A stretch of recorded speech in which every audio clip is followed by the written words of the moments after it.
Last time young models का ये formula लिखा था, यंग मॉडल्स इक्वल था F L over A into delta L था। मेरे ख्याल इसमें मैंने काफ़ी लंबी बात की थी कि यंग मॉडल्स एफ पे, एल पे, ए पे और डेल्टा एल पे डिपेंड नहीं करता। आज हम इस चीज़ को डिस्कस नहीं करेंगे। और हम लोगों ने बात की थी कि यंग मॉडल्स बेसिकली जो है वो प्रॉपर्टी ऑफ मटेरियल होती है। आज इसकी कुछ कंडीशनल एमसीक्यूज की बात करते हैं। ये बेसिकली जो है वो प्रॉपर्टी है किसके, मटेरियल की। जब तक मटेरियल चेंज नहीं होता यंग मॉडल सेम रहेगा। तो दो चीज़ें ज़रा ध्यान से देखिएगा। कुछ हम कंडीशनल क्वेश्चन की बात करेंगे, मैं सिर्फ आपको फार्मूले बना दूंगा। जब वो कंडीशन आप कहीं देखेंगे तो आप लोगों ने उस कंडीशन को खुद अप्लाई करना है, ठीक है ना। कुछ कंडीशनल क्वेश्चन देखते हैं यंग मॉडल्स के अगर आ जाए। पहली कंडीशन सब क्वेश्चन में ये तो कॉमन है कि इफ़ मटेरियल इज सेम, यानी बल्कि यहाँ लिख देता हूँ ना, कंडीशन क्वेश्चन में हम ये बात कर रहे हैं मटेरियल जो है वो सेम है। देखिए बच्चे, जब किसी भी क्वेश्चन में ये लिखा हो ना मटेरियल सेम है, इसका मतलब ये होगा कि यंग मॉडल्स उस मटेरियल का सेम होगा या कांस्टेंट होगा, ये बात एक ही है। मटेरियल सेम हो तो यंग मॉडल्स हम कांस्टेंट लेंगे। अब आगे मटेरियल सेम है और क्वेश्चन ये आ गया है कि इफ़, क्वेश्चन आपका ये आ गया है कि इफ़ एल लेंथ जो है and area are constant, if length and area are constant, अगर लेंथ और एरिया ऑलमोस्ट क्या हो जाए, कांस्टेंट हो जाए। ज़रा खुद देखें, अगर मटेरियल सेम है और आपके पास लेंथ भी उसकी क्या हो और एरिया दो अगर चीज़ें क्या हो जाए, कांस्टेंट हो जाए। लेंथ और एरिया अगर कांस्टेंट हो जाए, मटेरियल वैसे ही सेम है, तो एल भी कांस्टेंट, एरिया भी कांस्टेंट, तो फोर्स का और डेल्टा एल का जो आपस में होगा वो फिर कौन सा होगा, डायरेक्ट रिलेशन होगा। मीन अगर आप उस पर जितनी ज़्यादा फोर्स अप्लाई करेंगे उस केस में एक्सटेंशन भी उतनी क्या होगी, ज़्यादा प्रोड्यूस होगी। अगर आप फोर्स कम लगाएंगे तो एक्सटेंशन भी कम प्रोड्यूस होगी। मेरे कहने का मकसद ये है कि सपोज करें आपको क्वेश्चन ही आ जाता है, वो कहता है आपके पास 2 आयरन वायर्स हैं। दो किसकी वायर्स हैं, आयरन की वायर्स हैं। अगर दोनों आयरन की वायर्स हैं तो मटेरियल सेम हो गया।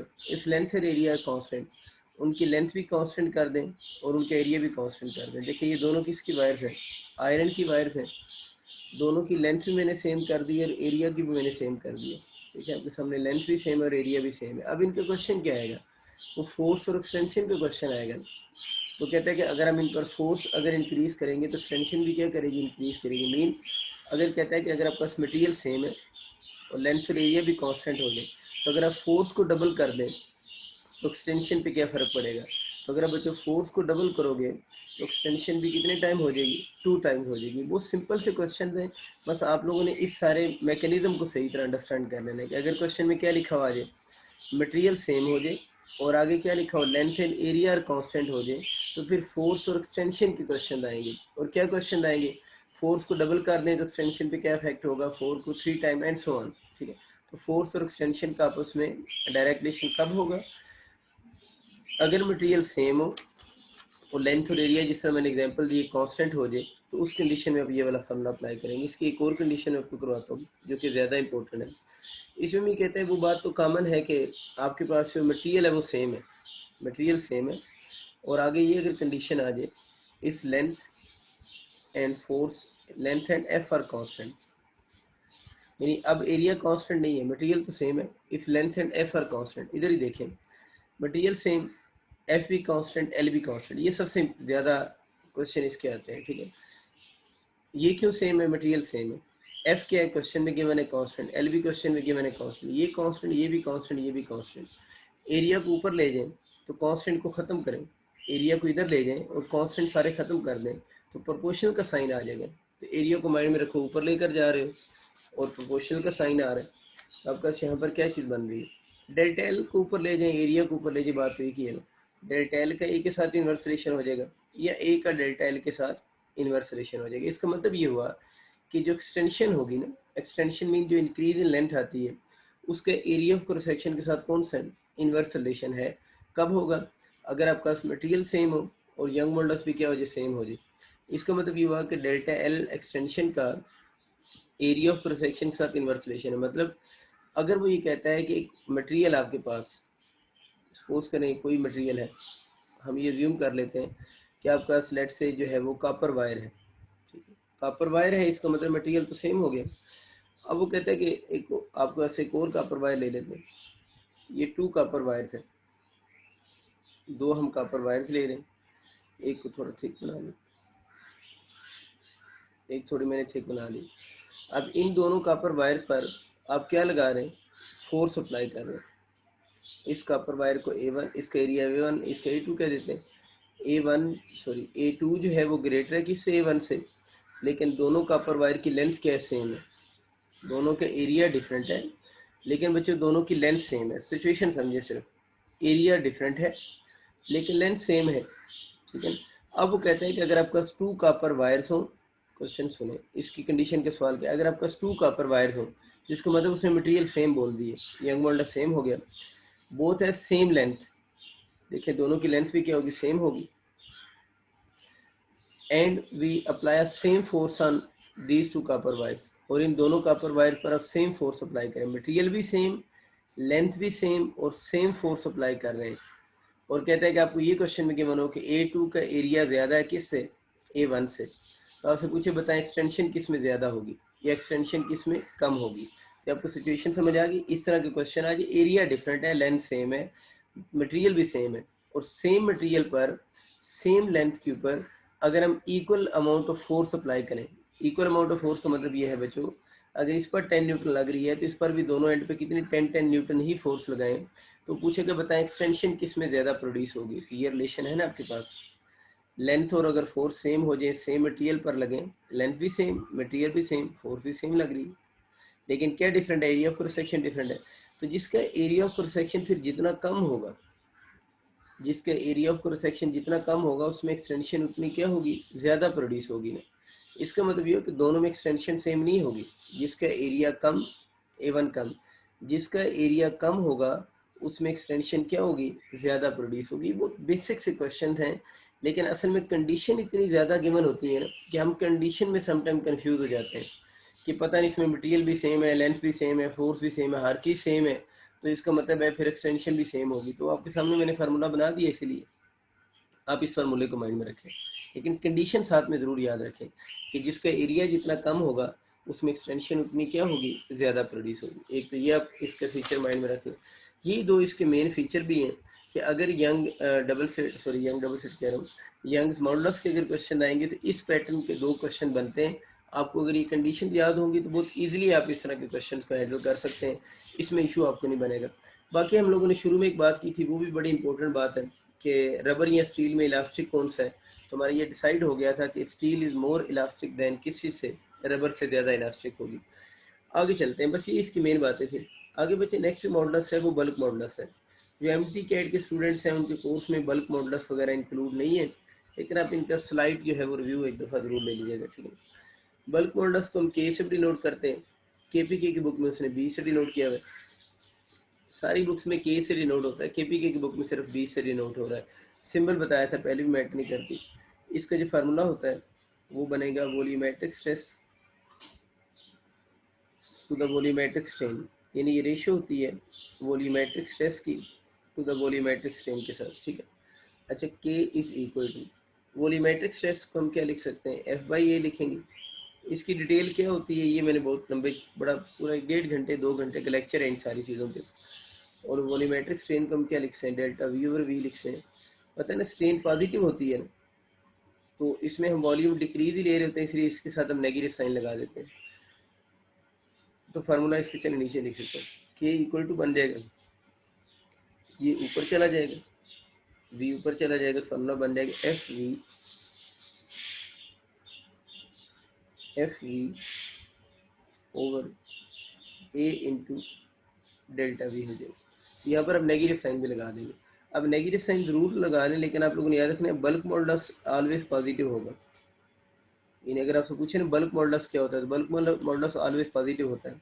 लास्ट टाइम बताने से नेगेटिव साइन ये शो कर रहा होता है डिक्रीज इन वॉल्यूम को, नेगेटिव साइन यहाँ पर शो करेगा डिक्रीज इन वॉल्यूम को। मैंने आपको बताया था लास्ट लेक्चर में कि डेल्टा वी जो होता है अगर वॉल्यूम डिक्रीज हो, इसका आंसर नेगेटिव आएगा ना, तो हम खुद से भी एक नेगेटिव साइन लगा देते हैं। तो इसका नेगेटिव इसके नेगेटिव साथ जब मिलेगा तो आंसर क्या आ जाएगा, पॉजिटिव आ जाएगा।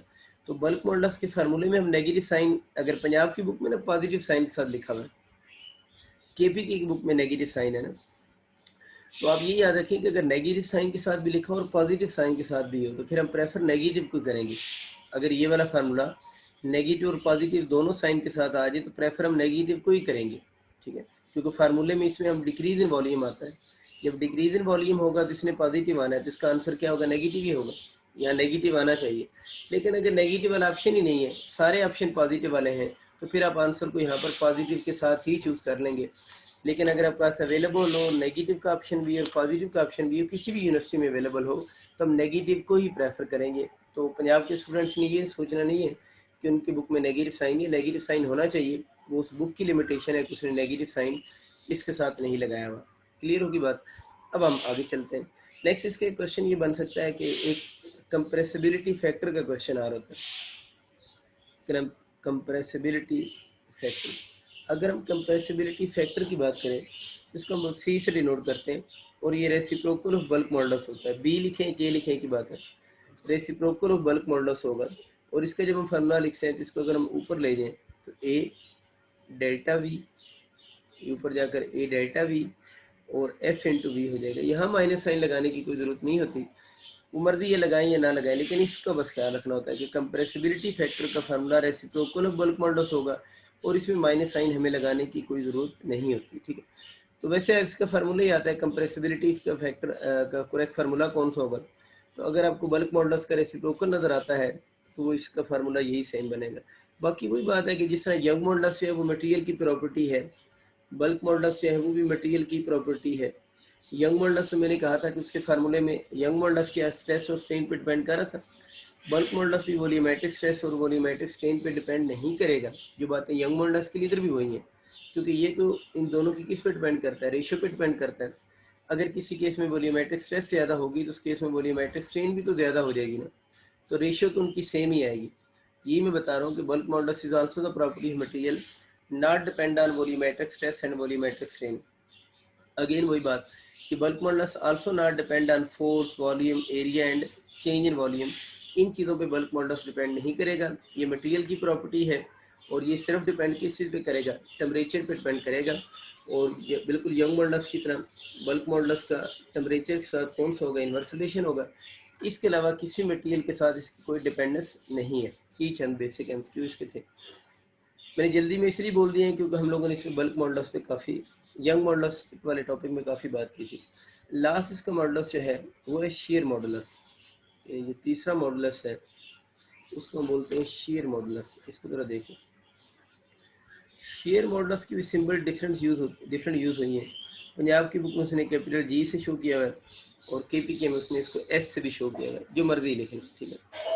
अच्छा, जो शेयर मॉडुलस होता है ना, इसका एक और नेम भी होता है, share modulus is also called modulus of rigidity. जो शेयर मॉडुलस होता है उसका एक और नेम भी होता है, उसको मॉडुलस ऑफ रिजिडिटी भी बोलते हैं, कैपिटल जी से डिनोट करते हैं, मॉडुलस ऑफ रिजिडिटी। और ये रेशियो होती है शेयर स्ट्रेस की टू द शेयर स्ट्रेन के साथ, तो ये रेशियो बनेगी शेयर स्ट्रेस की शेयर स्ट्रेन के साथ। बस इसका फार्मूला आइडेंटिफाई होने के लिए शायद आपका कभी क्वेश्चन आ जाए, ठीक है। तो फार्मूले में वैल्यूज पुट करें F/A, और इसके फार्मूले को हम दो तरह से लिख सकते हैं। एक तो पता है tan थीटा की फॉर्म में लिख सकते हैं, अगर उस तरह लिखें तो F/A tan थीटा हो जाएगा। और इसी के फार्मूले को हम यूँ भी तो लिख सकते हैं ना, F/A, आपको याद होगा हम लोगों ने डेल्टा A/A भी लिखा था, मैंने डेल्टा X/Y भी लिखवाया था। फ़र्क नहीं पड़ता, जो जिस मर्जी फॉर्म में फार्मूला लिखा हुआ आ जाए आप उसी फॉर्म में इसको लिख लेंगे। डेल्टा ए पता नहीं जितनी साइड वो आगे मूव कर गई थी, डिस्प्लेस हो गई थी, और ए उस साइड की ओरिजिनल लेंथ थी। कौन सी साइड की ओरिजिनल लेंथ थी, जिस साइड पर फोर्स अप्लाई कर रहे थे आप लोग, ठीक है। तो ये फार्मूला यूँ भी लिखा जा सकता है FA/A इंटू डेल्टा ए। फ़र्क याद रखेगा, ये दोनों लेंथ है और ये एरिया ऑफ कौन सा क्रॉस सेक्शन है, ठीक है, जिस साइड पे फोर्स लग रही है। और इस फार्मूले का आपको याद होगा, अगर इसमें थीटा वेरी स्मॉल हो जाए, अगर इस फार्मूले में थीटा वेरी स्मॉल हो जाए तो फिर इसको कैसे लिखेंगे, G/F/A थीटा भी हम लिख सकते हैं। यानी अगर एंगल बहुत स्मॉल हो जाए, if theta become very small, तो इसी फार्मूले में G/F/ क्या लिख सकते हैं, A थीटा की फॉर्म में भी लिख सकते हैं। तो दो तरह से इस फार्मूले को लिखा जा सकता है। तो इसका फार्मूला आइडेंटिफाई होने के लिए आएगा, ये कंडीशनल फार्मूला हो जाएगा। ये हम सिर्फ उस वक्त चूज़ करेंगे जब आपसे क्वेश्चन में वो ये कहेगा कि आप लोग जो है वो for very small value of theta share modulus को कैसे लिखेंगे। तो आप ये वाला चूज़ करेंगे। अगर जनरल क्वेश्चन आ जाता है शेयर मॉडल्स का कौन सा ऑप्शन ठीक है, ए बी सी तीनों लिखे हुए हैं, तो फिर आप ऑल चूज़ कर लेंगे। अगर तीनों हो तो फिर आप लोगों ने क्या चूज़ करना है, ऑल का ऑप्शन आप चूज़ कर लेंगे। इसमें जो केपीके वाले स्टूडेंट्स हैं, इस जो मॉडुलस का टॉपिक है ना उनकी बुक में, उसमें जो टेबल बना हुआ है उन्होंने भी उस टेबल अपने को लाजमी एक नज़र देख लेना। तो बुक में जो टेबल है, जैसे केपीके में इस टेबल के एमसीक्यू बहुत कम आते हैं, लेकिन एक दफ़ा आप लोगों ने उस टेबल में वैल्यूज़ लिख सकते हो जिस चीज़ को आप लोगों ने देखना है। एक एलुमिनियम की वैल्यूज़ को आप लोगों ने देख लेना है, ठीक है। एलुमिनियम का यंग मॉडुलस क्या है, बल्क मॉडुलस क्या है, शेयर मॉडुलस क्या है, और एलुमिनियम के बाद आप लोगों ने स्टील को देख लेना। यानी एलुमिनियम और स्टील की जो वैल्यूज़ हैं, यंग मॉडुलस की, बल्क मॉडुलस की, और इन वैल्यूज़ को आप लोगों ने थोड़ा सा देख लेना। एलुमिनियम, स्टील और साथ में आयरन को भी देख लीजिए। तो केपीके वाले स्टूडेंट्स ये इस टेबल को एक नज़र देख के इन वैल्यूज़ को थोड़ा सा माइंड में रख लीजिएगा। जो वैसे केपीके में इस टेबल के एमसीक्यू बहुत रेयर आते हैं, लेकिन फिर भी आप लोगों ने इन तीन वैल्यूज़ को, एलुमिनियम को, स्टील को और आयरन को लाजमी देख लेना है कि शायद अगर कभी इसका कोई क्वेश्चन आ जाए तो आप लोग अटैम्प्ट कर सकते हैं, ठीक है। जो पंजाब के स्टूडेंट्स हैं ना, उनके लिए टेबल बड़ा इंपॉर्टेंट है। मतलब उन्होंने इस टेबल सारे को एक दफ़ा लाजमी देखेगा। ये टेबल उनका बनता है 17.1, पेज 140 पे उनकी बुक में होगा ये। तो आप लोग जो जो पंजाब के स्टूडेंट्स हैं ना, वो इस टेबल को लाजमी प्रिपेयर कीजिएगा, क्योंकि एमडी कैट में इस टेबल के अकॉर्डिंग एमसीक्यू आ सकते हैं। तो अभी देख लें इसके कुछ जो एमसीक्यू आते हैं। ये जो भी मैं एमसीक्यू करवा रहा हूँ, ये टेबल के एमसीक्यू हैं, तो ये केपी के वाले स्टूडेंट्स ना कीजिएगा, ठीक है। क्योंकि ये वैल्यूज़ हैं और थोड़ी थोड़ी वैल्यूज़ दोनों बुक्स में डिफरेंट लिखी हुई हैं। केपी के वाले बुक्स ने वो तीन ही वैल्यूज़ याद करनी है जो मैंने आपको बता दी हैं, ठीक है। वो आप उनके एक नज़र देख लीजिएगा। पंजाब वाले स्टूडेंट्स अब देख लें, ठीक है। पंजाब वाले स्टूडेंट्स के एक एमसीक्यू तो यार होता है कि विच मटेरियल हैज़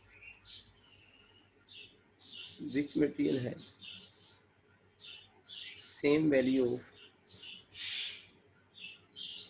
बड़ा कॉमन एमसीक्यू है, young modulus and bulk modulus, कि कौन सा ऐसा मटेरियल है जिसकी यंग मॉडुलस और बल्क मॉडुलस की वैल्यू सेम है, ठीक है ना। आपको पता है ना, बल्क मॉडुलस को हम बी भी लिखते हैं और इसको क्या लिखते हैं, के भी लिखते हैं, कि किस मटेरियल के लिए यंग मॉडुलस और बल्क मॉडुलस की वैल्यू सेम होगी।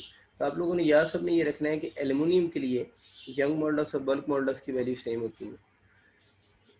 और अगर पूछता है कितनी होती है वैल्यूज, मैं इधर लिख देता हूँ, तो इनकी वैल्यू जो बन रही होती है 70 इंटू 10⁹ न्यूटन पर मीटर स्क्वायर बनेगी।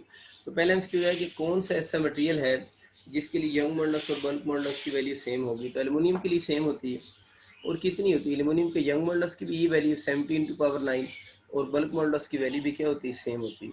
एक तो ये चीज़ आप लोगों ने याद रखना। फर्स्ट एमसीक्यू हो गया स्टेबल का। दूसरा एमसीक्यू आ रहा होता है कि वो कौन सा मटेरियल है जिसकी यंग मॉडुलस की वैल्यू मैक्सिमम होती है। यानी आप लोगों ने वो मटेरियल बताना है जिसके लिए यंग मॉडुलस की वैल्यू मैक्सिमम होगी।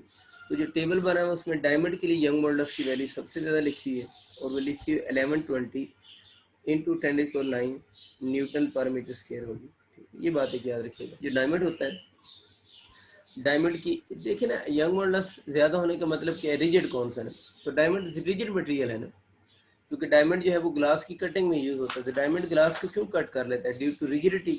इसकी रिजिडिटी इतनी ज़्यादा होती है कि ग्लास की इवन कटिंग में भी हम इसको यूज़ करते हैं। तो डायमंड हमारी एवरीडे लाइफ में सबसे रिजिड मटेरियल है, एक तो इसको आप लोगों ने याद रखना है, ठीक है ना। इसके अलावा जो पंजाब के स्टूडेंट्स हैं, आप लोगों ने जो वैल्यूज याद करनी है यंग मॉडल्स और बल्क मॉडल्स की, एक आप लोगों ने कॉपर के लिए वैल्यू याद कीजिएगा, कॉपर के लिए वैल्यू याद रखें। एक आप लोगों ने ग्लास के लिए इन पैरामीटर्स को देख लेना, और एक अगर आप देखना चाह रहे हैं तो आप लोगों ने बोन के लिए देख लेना। वैसे तो सारा टेबल देखिएगा, लेकिन इन वैल्यूज़ को ज़्यादा अच्छे तरीके से तैयार कीजिएगा, कॉपर, ग्लास और बोन के लिए। अभी जो मैं बात करने लगा हूँ ना, ये सब के लिए कॉमन है। मतलब ये वाला कंसेप्ट जो है वो है टेबल से रिलेटेड बात, लेकिन ये ईटा वाले स्टूडेंट्स ने भी इसी तरह इसको प्रिपेयर करना है।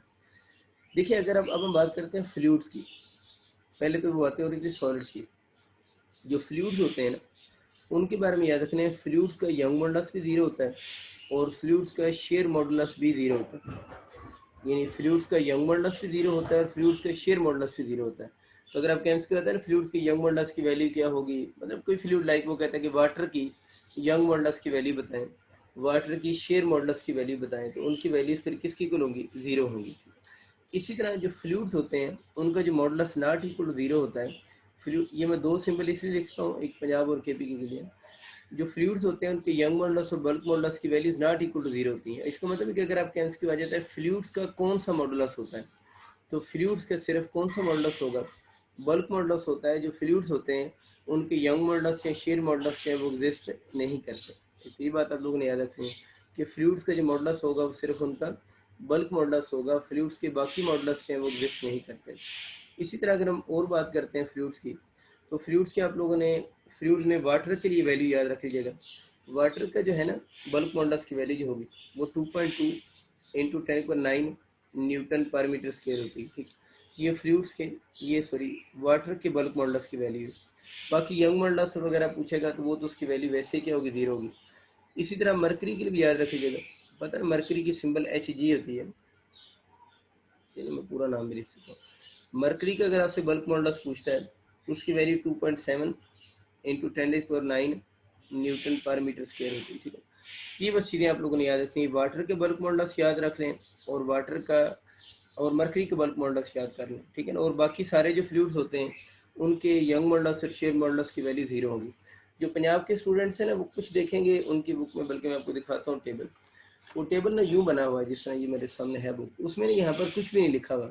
मतलब बोन है उसके सामने उसने बल्क मॉडुलस की वैल्यू नहीं लिखी हुई, उनका कंक्रीट है उसका बल्क मॉडुलस पे नहीं लिखा हुआ, ये शेयर मॉडुलस पे नहीं लिखा हुआ। इसका मतलब ये होता है कि उनकी ये वाली वैल्यूज जो है वो वेल डिफाइंड नहीं है। वेल डिफाइंड वैल्यूज अगर ना हो, मतलब वैल्यूज जो है वो कंक्रीट है ना, अब कंक्रीट के बल्क मॉडुलस और शेयर मॉडुलस की वैल्यूज वेल डिफाइंड नहीं है। क्यों नहीं है कि कंक्रीट के वर्ड वो यूज़ करते हैं, कंक्रीट के अंदर जो वो मिक्सचर यूज़ करते हैं, लाइक उसमें सीमेंट यूज़ होता है, उसमें बजरी यूज़ होती है, उसका साइज़ उसकी कम्पैक्टनेस वो डिफरेंट डिफरेंट होती है। यानी डिफरेंट इलाकों की सीमेंट होगा, डिफरेंट कंपनीज का अगर सॉरी सीमेंट होगा, और बजरी डिफरेंट एरिया से आ रही होगी, लाइक मरगला हिल से आ रही है या किसी चकवाल वगैरह से मरकरी आ रही है, तो सॉरी बजरी आ रही है, तो उनकी साइज़ जिसे हम ग्रेबल साइज भी बोलते हैं वो डिफरेंट होता है। इस वजह से उनका जो अदर मॉडल्स हैं यंग मॉडल्स के अलावा बल्क मॉडल्स और शेयर मॉडल्स के आगे वैल्यूज़ नहीं लिखी हुई।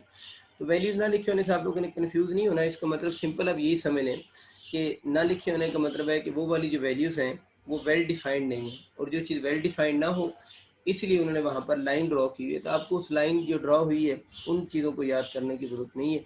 जो टेबल के मैंने आपको क्वेश्चन बता दिए हैं, आप लोगों ने यही टेबल के मेजर क्वेश्चन बनते हैं, आप लोगों ने इन्हीं को माइंड में रखना है। ठीक है, नेक्स्ट बात करते हैं। नेक्स्ट हमारा टॉपिक है इलास्टिक एंड प्लास्टिक डिफॉर्मेशन। उसके लिए फिर आपको स्ट्रेस स्ट्रेन कर्व पढ़नी पड़ेगी। स्ट्रेस स्ट्रेन कर्व, तो स्ट्रेस स्ट्रेन कर्व को थोड़ा सा देखते हैं। पहली बात ये है कि स्ट्रेस स्ट्रेन कर्व है क्या चीज़ ना। कर्व तो ग्राफ को बोलते हैं, ये ग्राफ है बिटवीन स्ट्रेस एंड स्ट्रेन। यानी स्ट्रेस स्ट्रेन कर्व जो है वो बेसिकली ग्राफ होता है बिटवीन स्ट्रेस एंड स्ट्रेन। यानी ये स्ट्रेस और स्ट्रेन के दरम्यान में जो ग्राफ होता है ना उसी को हम स्ट्रेस स्ट्रेन कर्व का नाम देते हैं। इस स्ट्रेस स्ट्रेन कर्व को प्लॉट करने के लिए हम जो मटेरियल होता है, इसको प्लॉट करने के लिए जो मटेरियल होगा उस मटेरियल का आप लोगों ने टेंसाइल टेस्ट करना होता है। यानी स्ट्रेस स्ट्रेन कर्व को प्लॉट करने के लिए जो मटेरियल होगा हम उसका टेंसाइल टेस्ट करेंगे। टेंसाइल टेस्ट को हम मैकेनिकल टेस्ट का भी नाम दे रहे होते हैं। मैंने बता रहा था कि स्ट्रेस स्ट्रेन कर्व प्लॉट करने के लिए हम किसी भी मटेरियल का टेंसाइल टेस्ट करते हैं ना। टेंसाइल टेस्ट को जो है हम इसके लिए वर्ड यूज़ करते हैं, इसको मैकेनिकल टेस्ट भी कहते हैं। मैकेनिकल टेस्ट, इस मैकेनिकल टेस्ट में करते ये हैं कि जो एक बड़ी सी मशीन होती है उस मशीन के अंदर जॉज लगे होते हैं। उन जॉज के अंदर जिस मटेरियल का मैकेनिकल टेस्ट करना, सपोज करें ये कैप है, इसका मैकेनिकल टेस्ट करना, उसके जॉज के दरम्यान में फिक्स करते हैं, उस मशीन को ऑन कर देते हैं। वो मशीन खुद इसके ऊपर स्ट्रेस अप्लाई करती है और साथ साथ स्ट्रेन काउंट कर रही होती है और ग्राफ वो प्लॉट कर देती है। तो आप लोगों ने ये याद रखना है कि ये जो ग्राफ प्लॉट होता है, हम किसी मटेरियल का मैकेनिकल टेस्ट करते हैं या टेंसाइल टेस्ट करते हैं, ये जो टेंसाइल टेस्ट होता है इसके बाद जो ग्राफ बनता है ना, वो ग्राफ मैनुअल ग्राफ नहीं होता, बल्कि वो ग्राफ इलेक्ट्रॉनिक ग्राफ होगा। एक तो ये बात आप लोगों ने याद रखनी। मैनुअल ग्राफ का मतलब होता है जिस तरह स्पीड टाइम ग्राफ है, स्पीड टाइम ग्राफ प्लॉट करने के लिए आप एक गाड़ी लेते हैं, उसको मूव करवाते हैं, उसकी स्पीड और टाइम खुद नोट कर रहे होते हैं, फिर खुद ग्राफ प्लॉट करते हैं, वो मैकेनिकल ग्राफ है। लेकिन ये इलेक्ट्रॉनिक ग्राफ है। इलेक्ट्रॉनिक ग्राफ का मतलब ये होगा कि मैंने जिस तरह बोला ना कि उस मशीन के जो जॉज लगे होते हैं उसके अंदर बस आप लोगों ने जिस मटेरियल का टेंसाइल टेस्ट करना उसको उसके जॉज के दरम्यान में फिक्स कर देंगे, मशीन ऑन करेंगे। वो इलेक्ट्रॉनिक मशीन है, वो खुद इसके ऊपर स्ट्रेस लगाती रहेगी, साथ साथ स्ट्रेन नोट करेगी, उसके साथ CRO लगी होती है, इन मशीन के साथ CRO लगी होती है, और वो CRO जो है वो खुद ग्राफ प्लॉट कर लेती है कि मतलब किस टाइप का उसका ग्राफ बनेगा। तो ये बस चीज़ आप लोगों ने याद रखनी है कि ये जो ग्राफ बन रहा होता है ये बेसिकली इलेक्ट्रॉनिक ग्राफ होता है। किसी मटेरियल का ये हम मैनुअली ग्राफ प्लॉट नहीं करते, मशीन को बस आप ऑन करते हैं, ग्राफ प्लॉट होता जाता है, और जैसे ही आपका मटेरियल उस वक्त तक ग्राफ प्लॉट होता रहता है जब तक मटेरियल जो वो ब्रेक नहीं हो जाता। जैसे मटेरियल ब्रेक होता है वो CRO के साथ प्रिंटर लगा होता है, वहाँ से वो ग्राफ फिर प्रिंट आउट हो जाता है। एक तो ये छोटी सी बात आप लोगों ने याद रखनी है, ठीक है।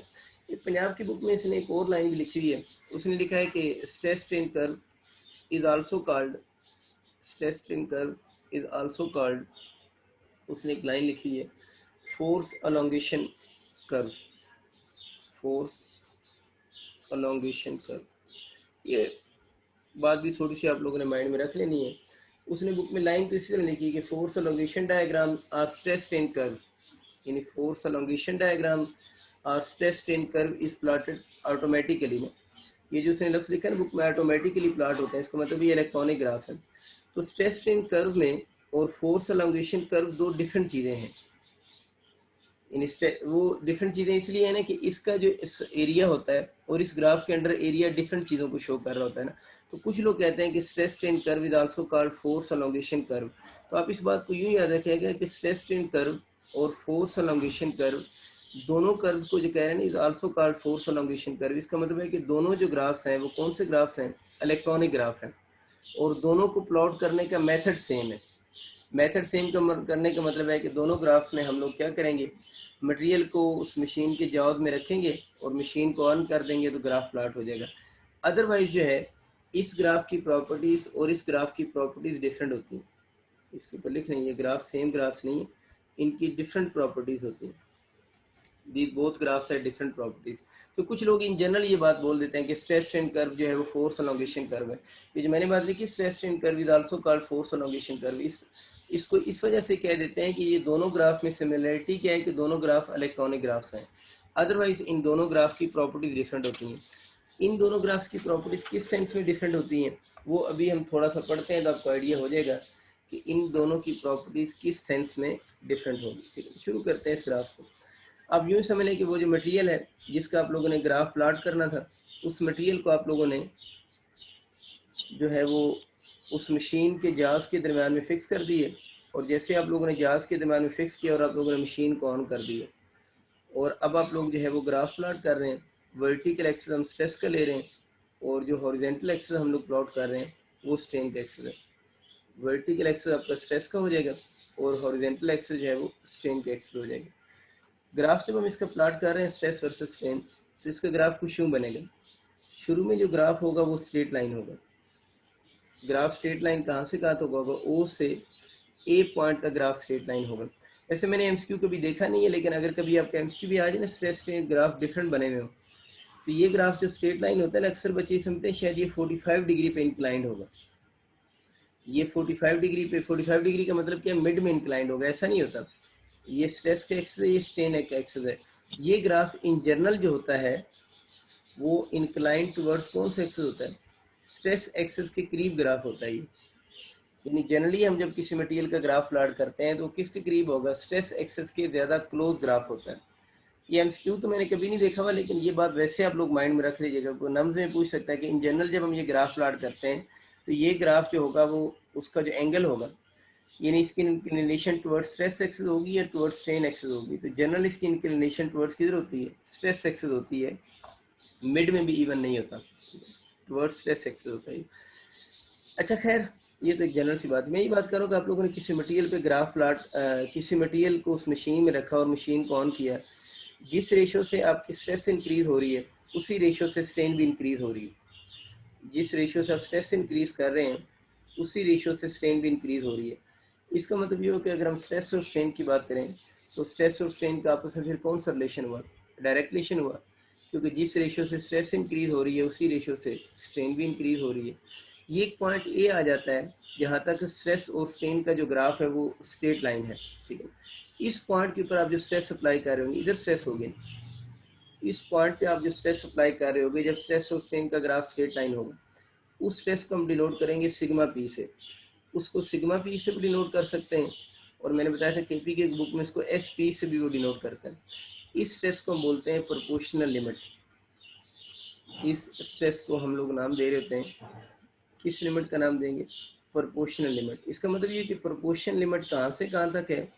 ओ पॉइंट से लेकर ए पॉइंट तक प्रोपोर्शनल लिमिट है।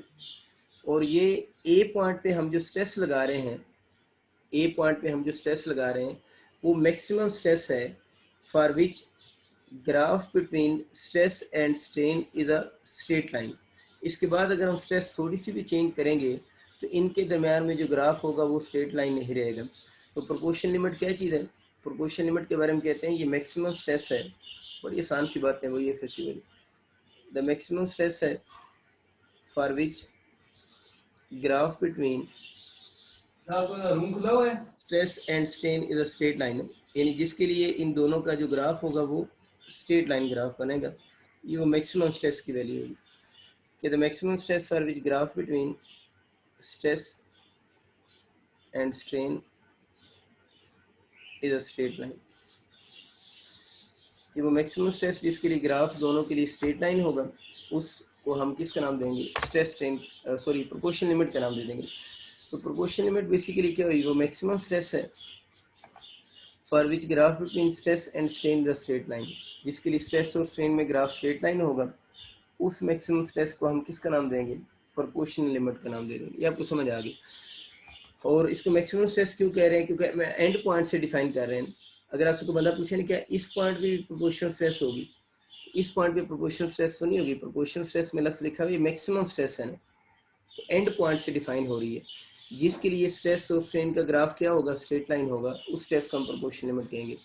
और अगर नेक्स्ट चले आगे बात करते हैं, इसके बाद अगर हम फर्दर स्ट्रेस अप्लाई करते हैं तो स्ट्रेस के देखें बढ़ाने से स्ट्रेन इंक्रीज ही हो रही है, स्ट्रेस के इंक्रीज करने से स्ट्रेन इंक्रीज ही हो रही है, लेकिन ग्राफ स्ट्रेट लाइन नहीं रहा बल्कि ग्राफ थोड़ा सा बेंड हो गया। तो इस बी पॉइंट पे जो स्ट्रेस अप्लाई हो रही होती है इसको हम सिग्मा ई से डिनोट करते हैं। बी पॉइंट पे जो स्ट्रेस अप्लाई होगी इसको सिग्मा ई से डिनोट करेंगे। सिग्मा ई इसको बोल लें या आप इसको क्या कह लें? एस ई कह लें, बात एक ही है। इसको हम बोलते हैं इलास्टिक लिमिट। अच्छा, इस लिमिट की बजाय ना लफ्ज़ ऑफ स्ट्रेस भी लिख सकते हैं। जिस तरह ये लिखा है इलास्टिक लिमिट, तो आप इसको इलास्टिक स्ट्रेस भी कह सकते हैं। इस तरह प्रोपोर्शनल लिमिट है तो इसको हम क्या कह सकते हैं? प्रोपोर्शनल स्ट्रेस भी कह सकते हैं। हर स्ट्रेस को हम जो डिफाइन कर रहे हैं वो एंड पॉइंट से डिफाइन कर रहे हैं। इसका मतलब ये हुआ ए से बी तक देखें ग्राफ स्ट्रेट लाइन नहीं हो रहा, इसका मतलब ये वाली बात तो अप्लाई नहीं हो सकती।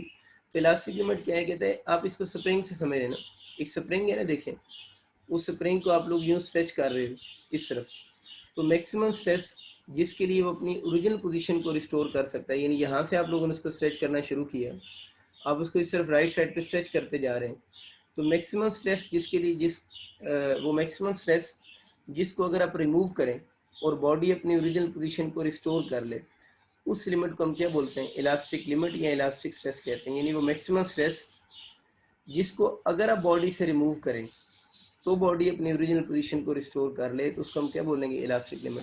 जिसको हम ये कह देते हैं कि बेसिकली कौन सी मैक्सिमम क्यों बोल रहा हूँ? क्योंकि इसको भी हम बी पॉइंट यानी एंड पॉइंट से डिफाइन कर रहे हैं कि द मैक्सिमम स्ट्रेस है जिसके लिए for which body can restore its original position, जिसके लिए बॉडी रिस्टोर कर सकता है ओरिजिनल पोजीशन। कब रिस्टोर करेगा?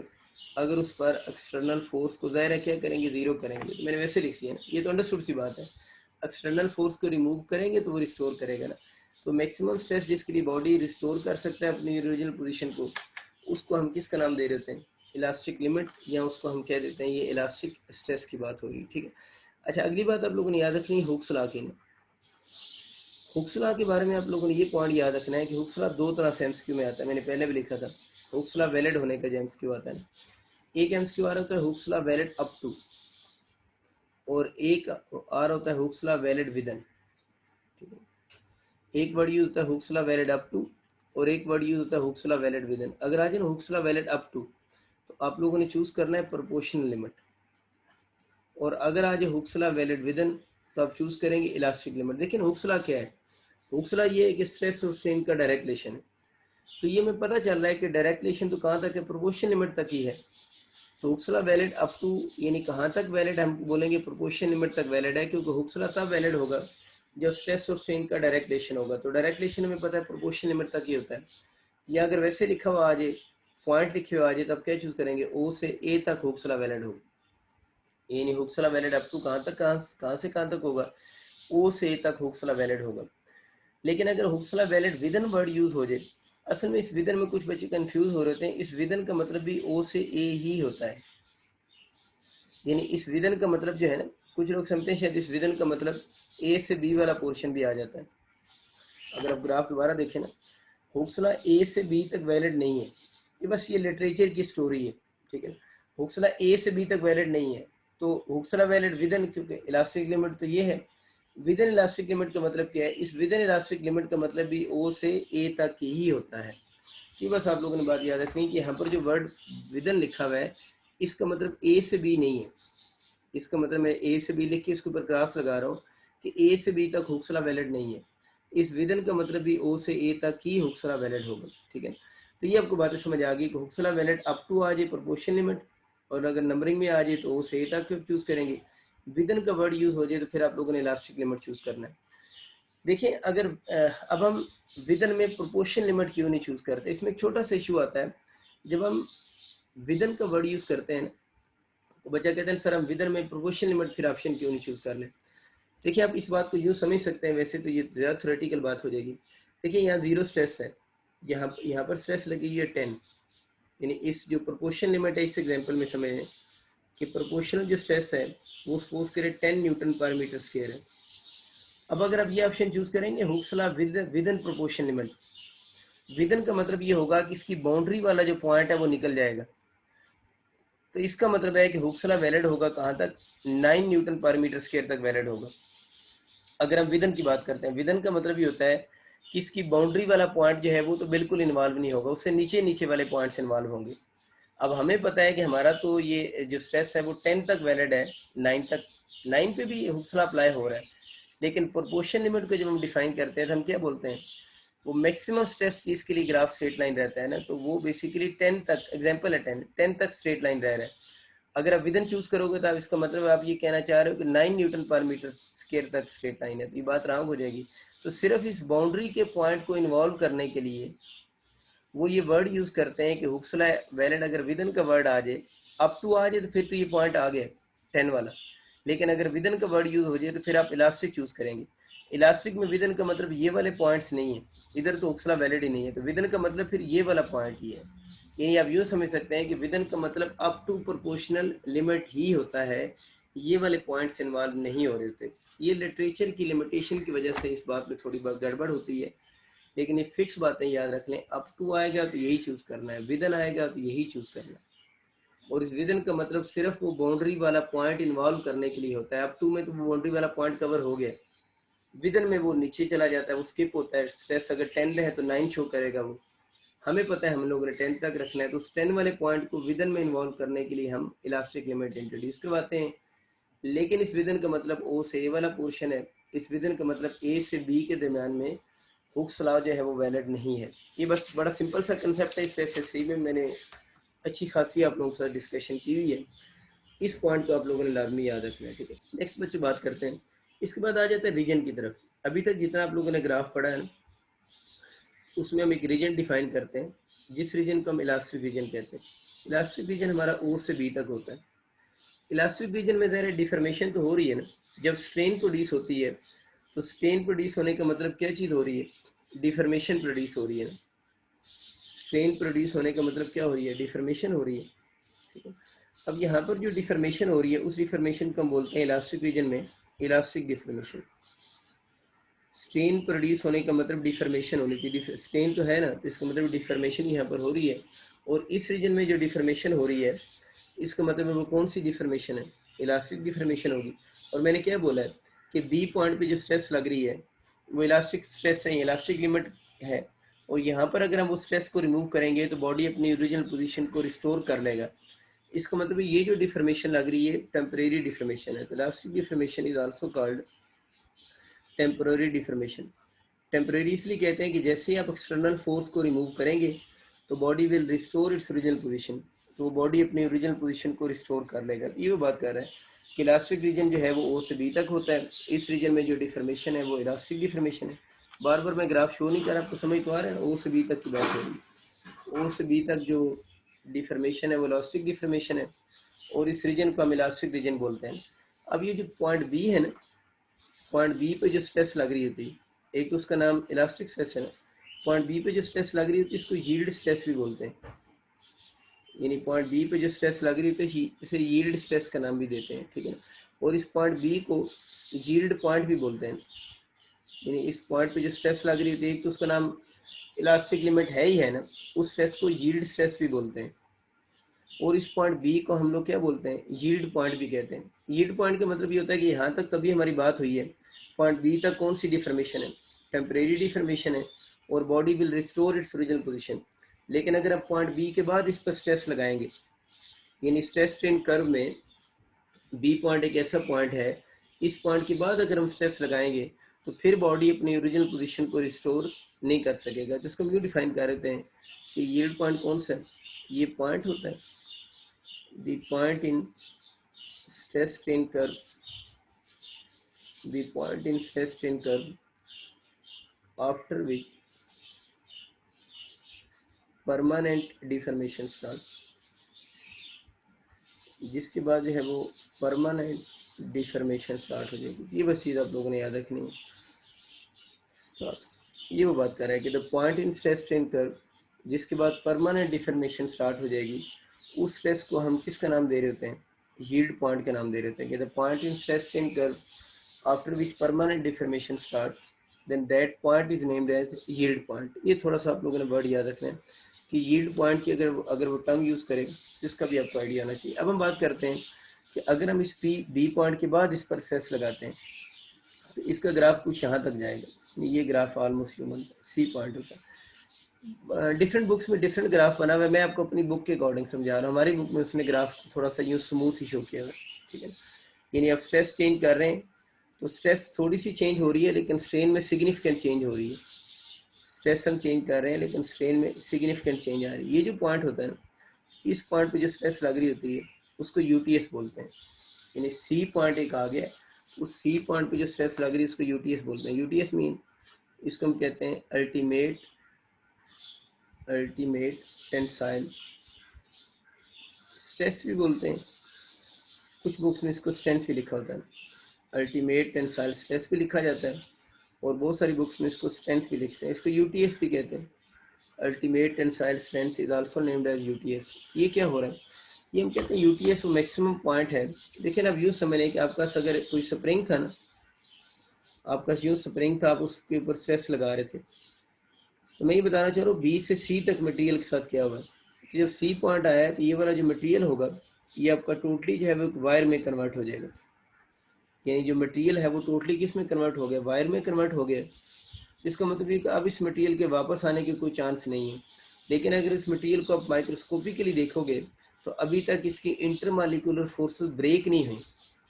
मतलब अभी तक इस मटेरियल की जो इंटरमालिकुलर फोर्सेस है वो ब्रेक नहीं। मैंने उसने आपको यूँ समझाया था ना, अगर आप इस बात को यूँ स्प्रिंग मॉडल से समझें तो हम उस मटेरियल को स्ट्रेच कर रहे हैं ना, तो उसके अंदर ये इंटरमालिकुलर फोर्सेस हुई हैं, तो यूँ समझने कि मटेरियल मैक्सिमम स्ट्रेच हो चुका हुआ है। लेकिन अभी तक ये जो स्प्रिंग है इनके अंदर रप्चर आना स्टार्ट नहीं हुआ, ये इंटरमालिकुलर फोर्सेस की ब्रेक नहीं हुई। लेकिन अब इस मटेरियल के वापस आने की कोई चांस नहीं है। तो क्या ब्रेक नहीं हुई, इंटरमालिकुलर फोर्सेस जो हैं।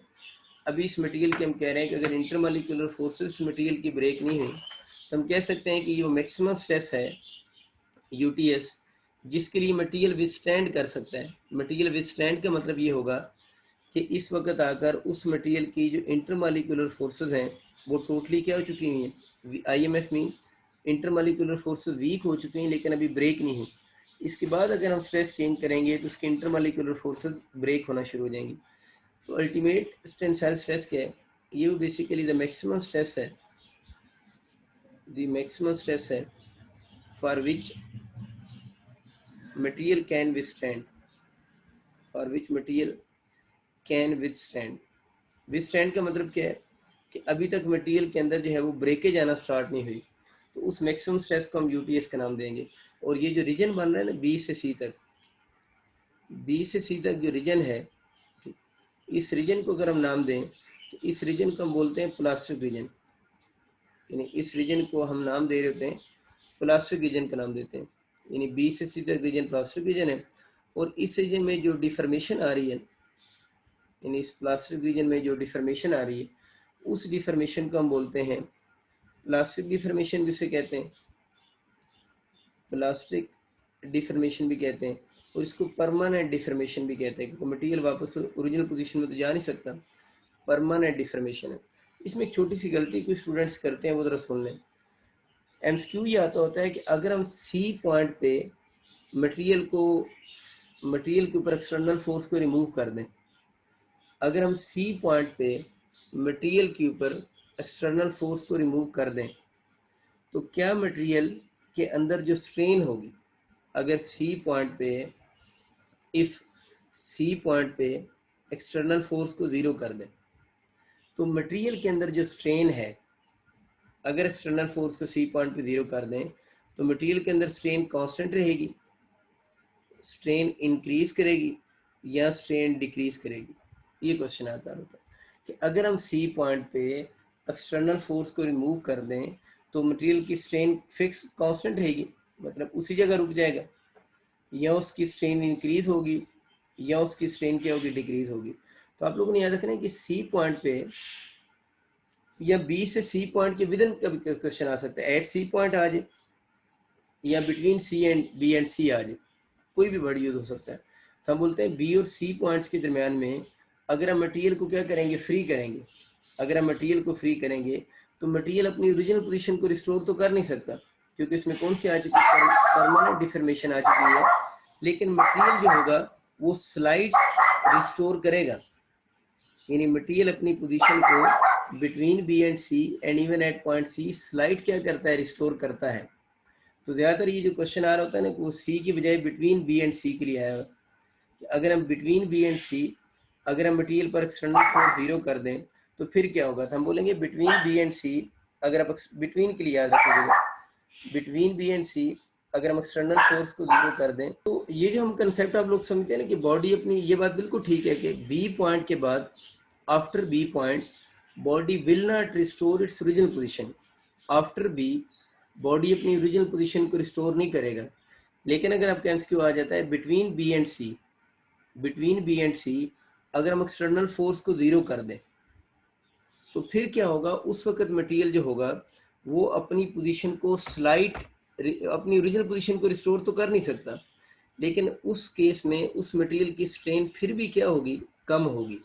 मतलब मटेरियल अपनी ओरिजिनल पोजीशन को रिस्टोर करने की स्लाइट एफर्ट जरूर करेगा। स्लाइट एफर्ट का मतलब यह है कि उस मटेरियल के अंदर स्ट्रेन पहले से क्या होगी, डिक्रीज होगी। तो सी पॉइंट तो खैर डिस्कस नहीं हुआ, सी पॉइंट असल में क्रिटिकल पॉइंट है ना, इसलिए सी पॉइंट को तो माइंड में ना रखिएगा। क्रिटिकल पॉइंट उसे कहते हैं जिस पॉइंट पे डुअल सिचुएशन एग्जिस्ट करती है, such points named as critical point.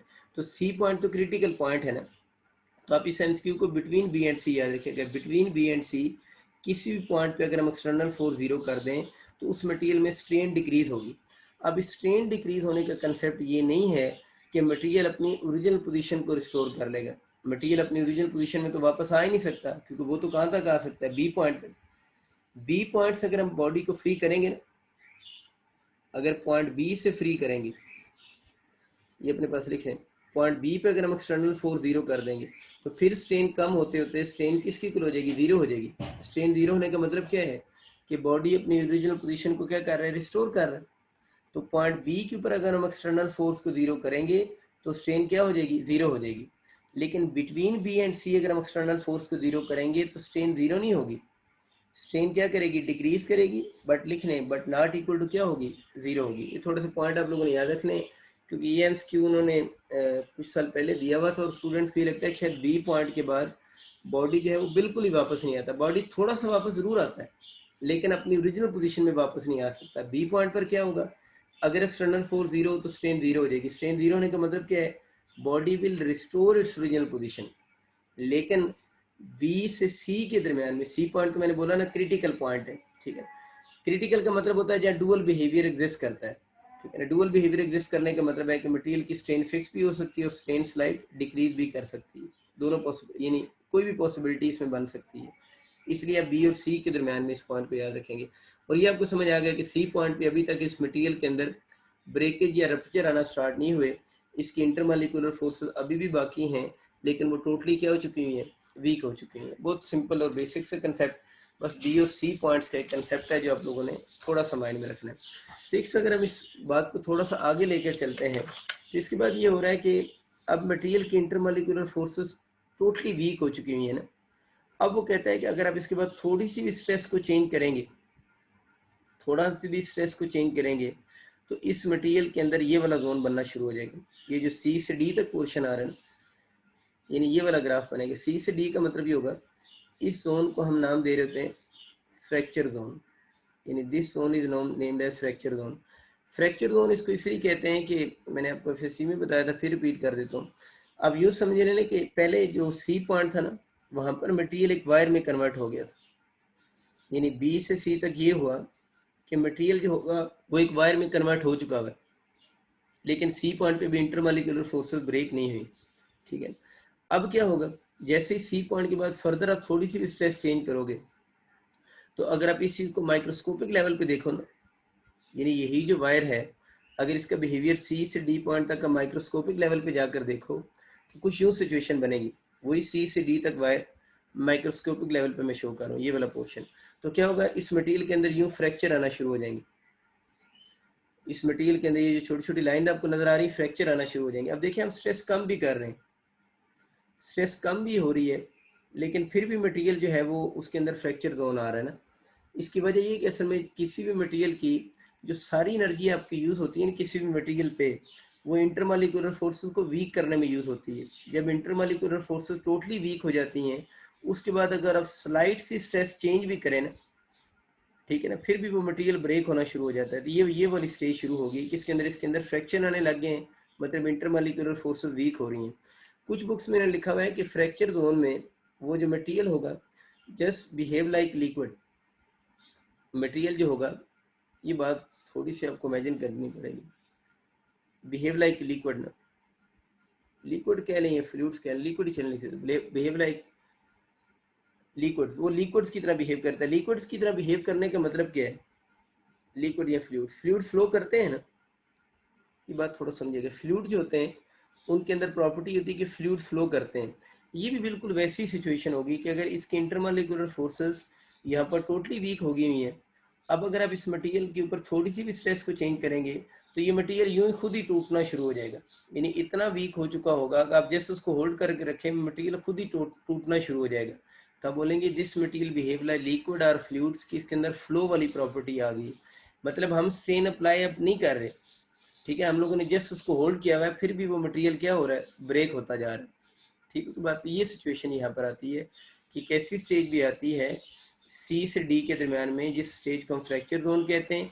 इसके अंदर ग्राफ नीचे आने का मतलब, अगर इधर से देखेंगे तो स्ट्रेस कम हो रही है, तो इंटरमॉलिक्यूलर फोर्सेस को वीक करने में सारी एनर्जी यूज होती है। जब ये वाली स्टेज आती है तो मटेरियल को जैसे अगर आप होल्ड करके रखते हैं तो बिल्कुल वो लिक्विड की तरह, जिस तरह बबल गम नहीं होती उस तरह वो मटेरियल के ऊपर अगर आप स्लाइड से भी स्ट्रेस रखेंगे तो मटेरियल क्या होना शुरू हो जाएगा, ब्रेक होना शुरू हो जाएगा। खैर ये तो इसकी फिजिकल वो ठीक है, आपको फीलिंग आएंगे, ऐसे ही हो रहा होता है इसके साथ। इंडियन ऑथर ने अपनी बुक में लिखा हुआ है इस पोर्शन के लिए, फ्रैक्चर जोन के लिए, कि मटेरियल बिहेव लाइक फ्लूइड्स, वो फ्लो करता है।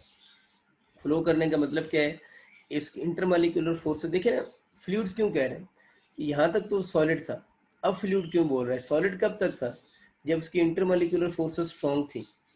सॉलिड लिक्विड कब बनता है, जब उसकी इंटरमॉलिक्यूलर फोर्सेस वीक होती हैं। तो वो कह रहे हैं कि यहाँ पर आकर इसकी इंटरमॉलिक्यूलर फोर्सेस इतनी वीक हो गई हैं इस मटेरियल, सॉलिड मटेरियल की, कि अब ये लिक्विड जैसा हो गया। क्योंकि सॉलिड से वीक इंटरमॉलिक्यूलर फोर्सेस किसकी होती हैं, लिक्विड या फ्लूइड्स की होती हैं। तो अब वो सॉलिड से लिक्विड बन गए। ये इसलिए वर्ड मैंने बोला है ना, ये फ्रैक्चर जोन में बिहेव लाइक फ्लूइड्स, क्योंकि सॉलिड की जब इंटरमॉलिक्यूलर फोर्सेस वीक होती हैं तो वो लिक्विड में कन्वर्ट होता है। क्लियर हो गया होगा थोड़ा सा कंसेप्ट। खैर इस जोन को हम फ्रैक्चर जोन कहते हैं। इस डी पॉइंट पर आकर क्या हुआ है, इस डी पॉइंट पर आकर ये होगा कि एक लाइन के फ्रैक्चर आपस में मीट कर जाएंगे। अगर किसी भी लाइन के फ्रैक्चर आपस में मीट कर जाते हैं तो उस जगह से फिर उस मटेरियल ने क्या हो जाना है, ब्रेक हो जाना है। यानी किसी लाइन के अगर फ्रैक्चर मीट करेंगे तो उस जगह से उस मटेरियल ने ब्रेक हो जाना है, और जब मटेरियल जिस पॉइंट पे ब्रेक होगा वो पॉइंट डी है ना, जिस पे फ्रैक्चर आपस में मीट कर रहे हैं, तो उस पॉइंट डी को, यानी पॉइंट डी पे जो स्ट्रेस अप्लाई होगी उस स्ट्रेस को हम बोलते हैं फ्रैक्चर स्ट्रेस। यानी पॉइंट डी पे जो स्ट्रेस अप्लाई हो रही है उस स्ट्रेस को हम किसका नाम देंगे? फ्रैक्चर स्ट्रेस का नाम देंगे। फ्रैक्चर स्ट्रेस क्या है कि ये द स्ट्रेस, इसके साथ मैक्सिमम वर्ड नहीं लिखेंगे क्योंकि इसमें स्ट्रेस कम हो रही थी ना, ग्राफ नीचे आ रहा है, इसके लिए सिर्फ स्ट्रेस लिखेंगे। मैक्सिमम लिख के काट लो, ठीक है, याद रखना मैक्सिमम इसके साथ नहीं लिखना। क्या लिखेंगे? The stress. मैक्सिमम मैंने इसलिए लिख के काट दिए, ठीक है। ये स्ट्रेस होगी for which material break into pieces, break into pieces. इसको हम बोलते हैं कि the stress for which material break into pieces, उस पॉइंट को हम पॉइंट डी का नाम देंगे, और उस स्ट्रेस पे जो स्ट्रेस उस पॉइंट पे जो स्ट्रेस लग रही होगी उस पॉइंट को हम फिर किसका नाम दे देंगे? उस पॉइंट को तो हम फ्रैक्चर पॉइंट, फ्रैक्चर जोन है ना पूरा, तो इस पॉइंट पे जो स्ट्रेस लगेगी ना डी पॉइंट पे, उस स्ट्रेस को हम नाम दे रहे होते हैं फ्रैक्चर स्ट्रेस का नाम दे देंगे, ठीक है ना। और इस पॉइंट पर आकर जो मटेरियल है वो क्या हो जाएगा? ब्रेक हो जाएगा, ठीक है। तो पॉइंट पी को मटेरियल ब्रेक, मटेरियल जो होगा वो ब्रेक हो जाएगा। इसमें बस ये चंद छोटी छोटी बातें हैं जो आप लोगों ने याद रखनी है। थ्योरेटिकली एमसीक्यू आ सकता है, वो खास मुश्किल बातें इसमें नहीं है। हुक्स लॉ को थोड़ा सा अच्छा देख लीजिएगा, और ये पता होना चाहिए कि किस जगह पर कौन सा रीजन चल रहा है। ये 2-3 कंसेप्ट आपको याद होने चाहिए। अब ग्राफ की प्रॉपर्टीज की बात करते हैं। जो मैंने शुरू में बात की थी ना कि फोर्स अलोंगेशन ग्राफ की और स्ट्रेस स्ट्रेन ग्राफ की प्रॉपर्टी सेम नहीं होती, तो कुछ लोग जनरली ये बात बोलते हैं कि ये दोनों graph stress strain curve is also called force elongation curve कह देते हैं, लेकिन ये बात इसलिए ठीक नहीं है क्योंकि उन दोनों ग्राफ की प्रॉपर्टीज डिफरेंट है, ठीक है ना। तो हमें जनरली ये बात कहनी चाहिए कि इन दोनों ग्राफ को हम कहते हैं ना stress strain curve is also called force elongation curve. उसके मीनिंग सिर्फ ये आप ले सकते हैं कि उन दोनों ग्राफ की आपस में क्या मेथड सेम है प्लॉट करने का, अदरवाइज दोनों ग्राफ की प्रॉपर्टीज डिफरेंट होती हैं। बात करते हैं कि the area under stress strain graph. Stress strain graph के अंदर एरिया अगर हम उसका ले लें तो एरिया बेसिकली क्या होगा? इन दोनों को मल्टीप्लाई करने से हम लेंगे स्ट्रेस को स्ट्रेन के साथ, वो आप लोगों ने याद रखना है, वो इक्वल टू होगा एनर्जी डेंसिटी के। यानी अगर आपसे पूछे ना एरिया अंडर स्ट्रेन ग्राफ किसके इक्वल होगा, तो area under stress strain graph होता है एनर्जी डेंसिटी के इक्वल। तो अगर आप एमसीक्यू आ जाए ना कि the area under force elongation graph, the area under force elongation graph, तो area under force elongation graph जो बनता है वो बेसिकली सिर्फ स्ट्रेन एनर्जी की इक्वल होता है। इसमें भी जो एनर्जी लिखी है वो स्ट्रेन एनर्जी है, लेकिन वो एनर्जी की डेंसिटी है। पूरा लिख लें, अगर पूरा लफ्ज लिखना है तो क्या वर्ड है?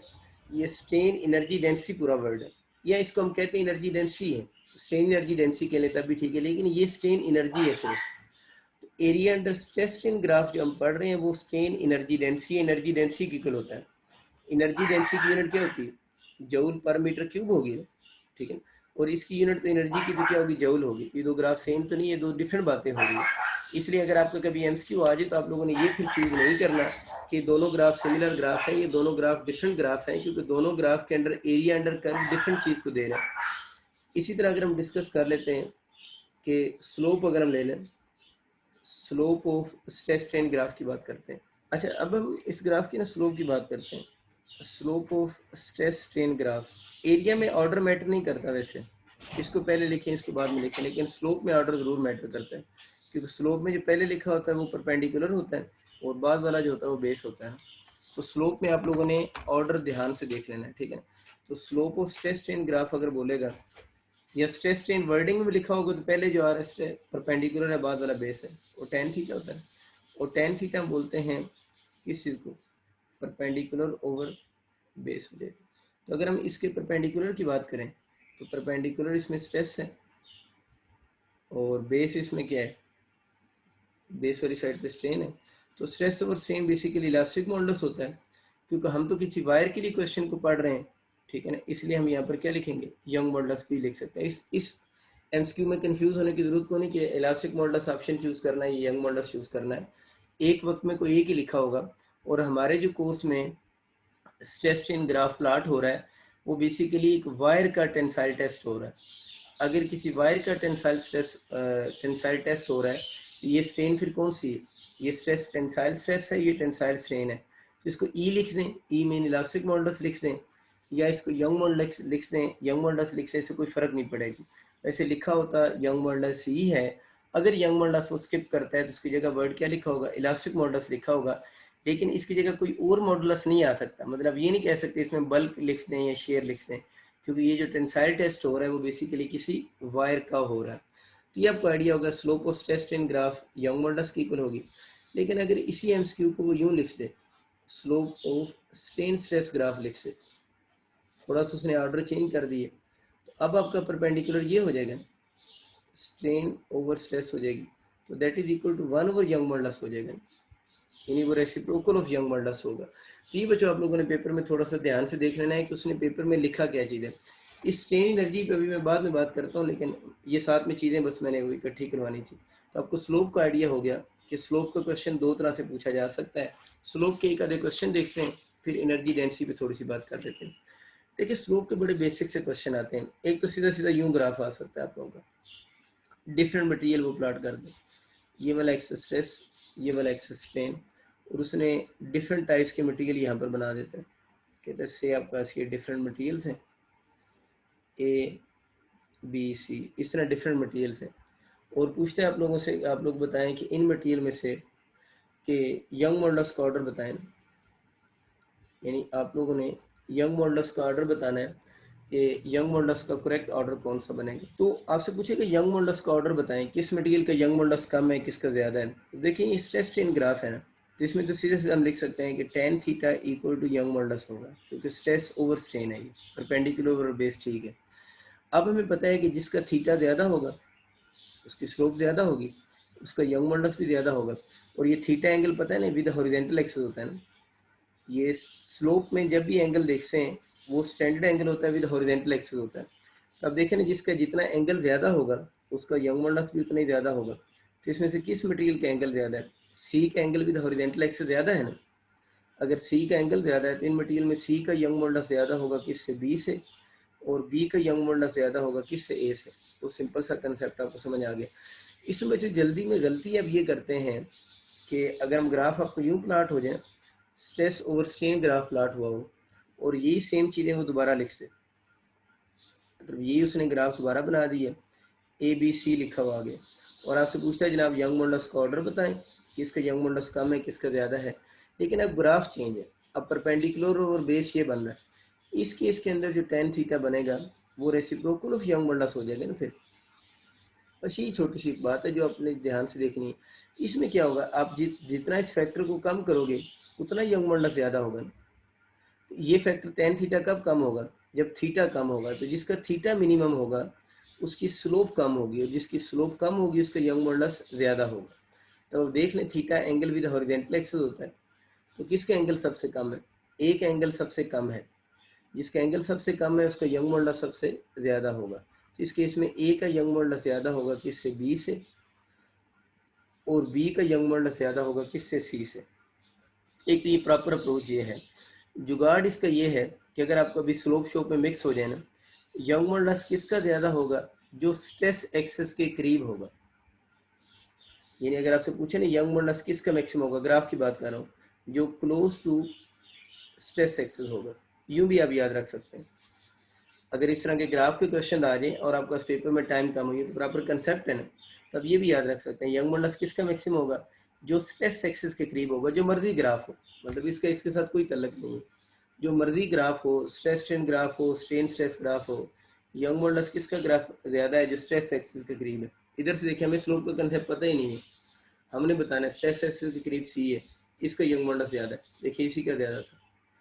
इधर से देखने किसका ज़्यादा है? स्ट्रेस एक्सिस के करीब कौन सा? ए है, ए का ज़्यादा है। इधर किसका ज़्यादा? ए का। तो आप ये शॉर्टकट भी इसका याद रख सकते हैं। लेकिन ये फार्मूला मैंने इसलिए लिखवाया कि आपको एग्जैक्ट पता होना चाहिए। एग्जैक्ट पता क्यों होना चाहिए वो बताता हूँ कि अगर इसके इस तरह के क्वेश्चन आ जाए, उससे तो सिर्फ ये बता सकते हैं ना यंग मॉडुलस किसका ज़्यादा है किसका कम है। लेकिन अगर आपके इस तरह के क्वेश्चन आ जाए, स्ट्रेस स्ट्रेन ग्राफ आ जाए, सपोज करें वो कहता है आपका दो मटेरियल है, एक मटेरियल का angle with horizontal axis 30 degree बन रहा है, ठीक है। एक मटेरियल का angle with vertical axis 30 degree बन रहा है। अब ये ना कहना सर थोड़ी देर पहले तो आप ये कह रहे थे कि एंगल 45 से भी थोड़ा सा ज़्यादा होता है। बिल्कुल वो थोड़ा सा ज़्यादा होता है। वो एक अलहदा से एमसीक्यू है कि जनरली जब हम किसी भी मटेरियल का टेंसाइल स्ट्रेस करते हैं तो स्ट्रेस स्ट्रेन ग्राफ जो होगा वो क्लोज टू स्ट्रेस एक्सिस ही होगा, यानी उसका एंगल जो होगा वो मिड से भी थोड़ा सा ऊपर ही होगा। लेकिन जब एमसीक्यू बनते हैं तो एमसीक्यू में कुछ भी वो वैल्यू अज्यूम कर सकता है।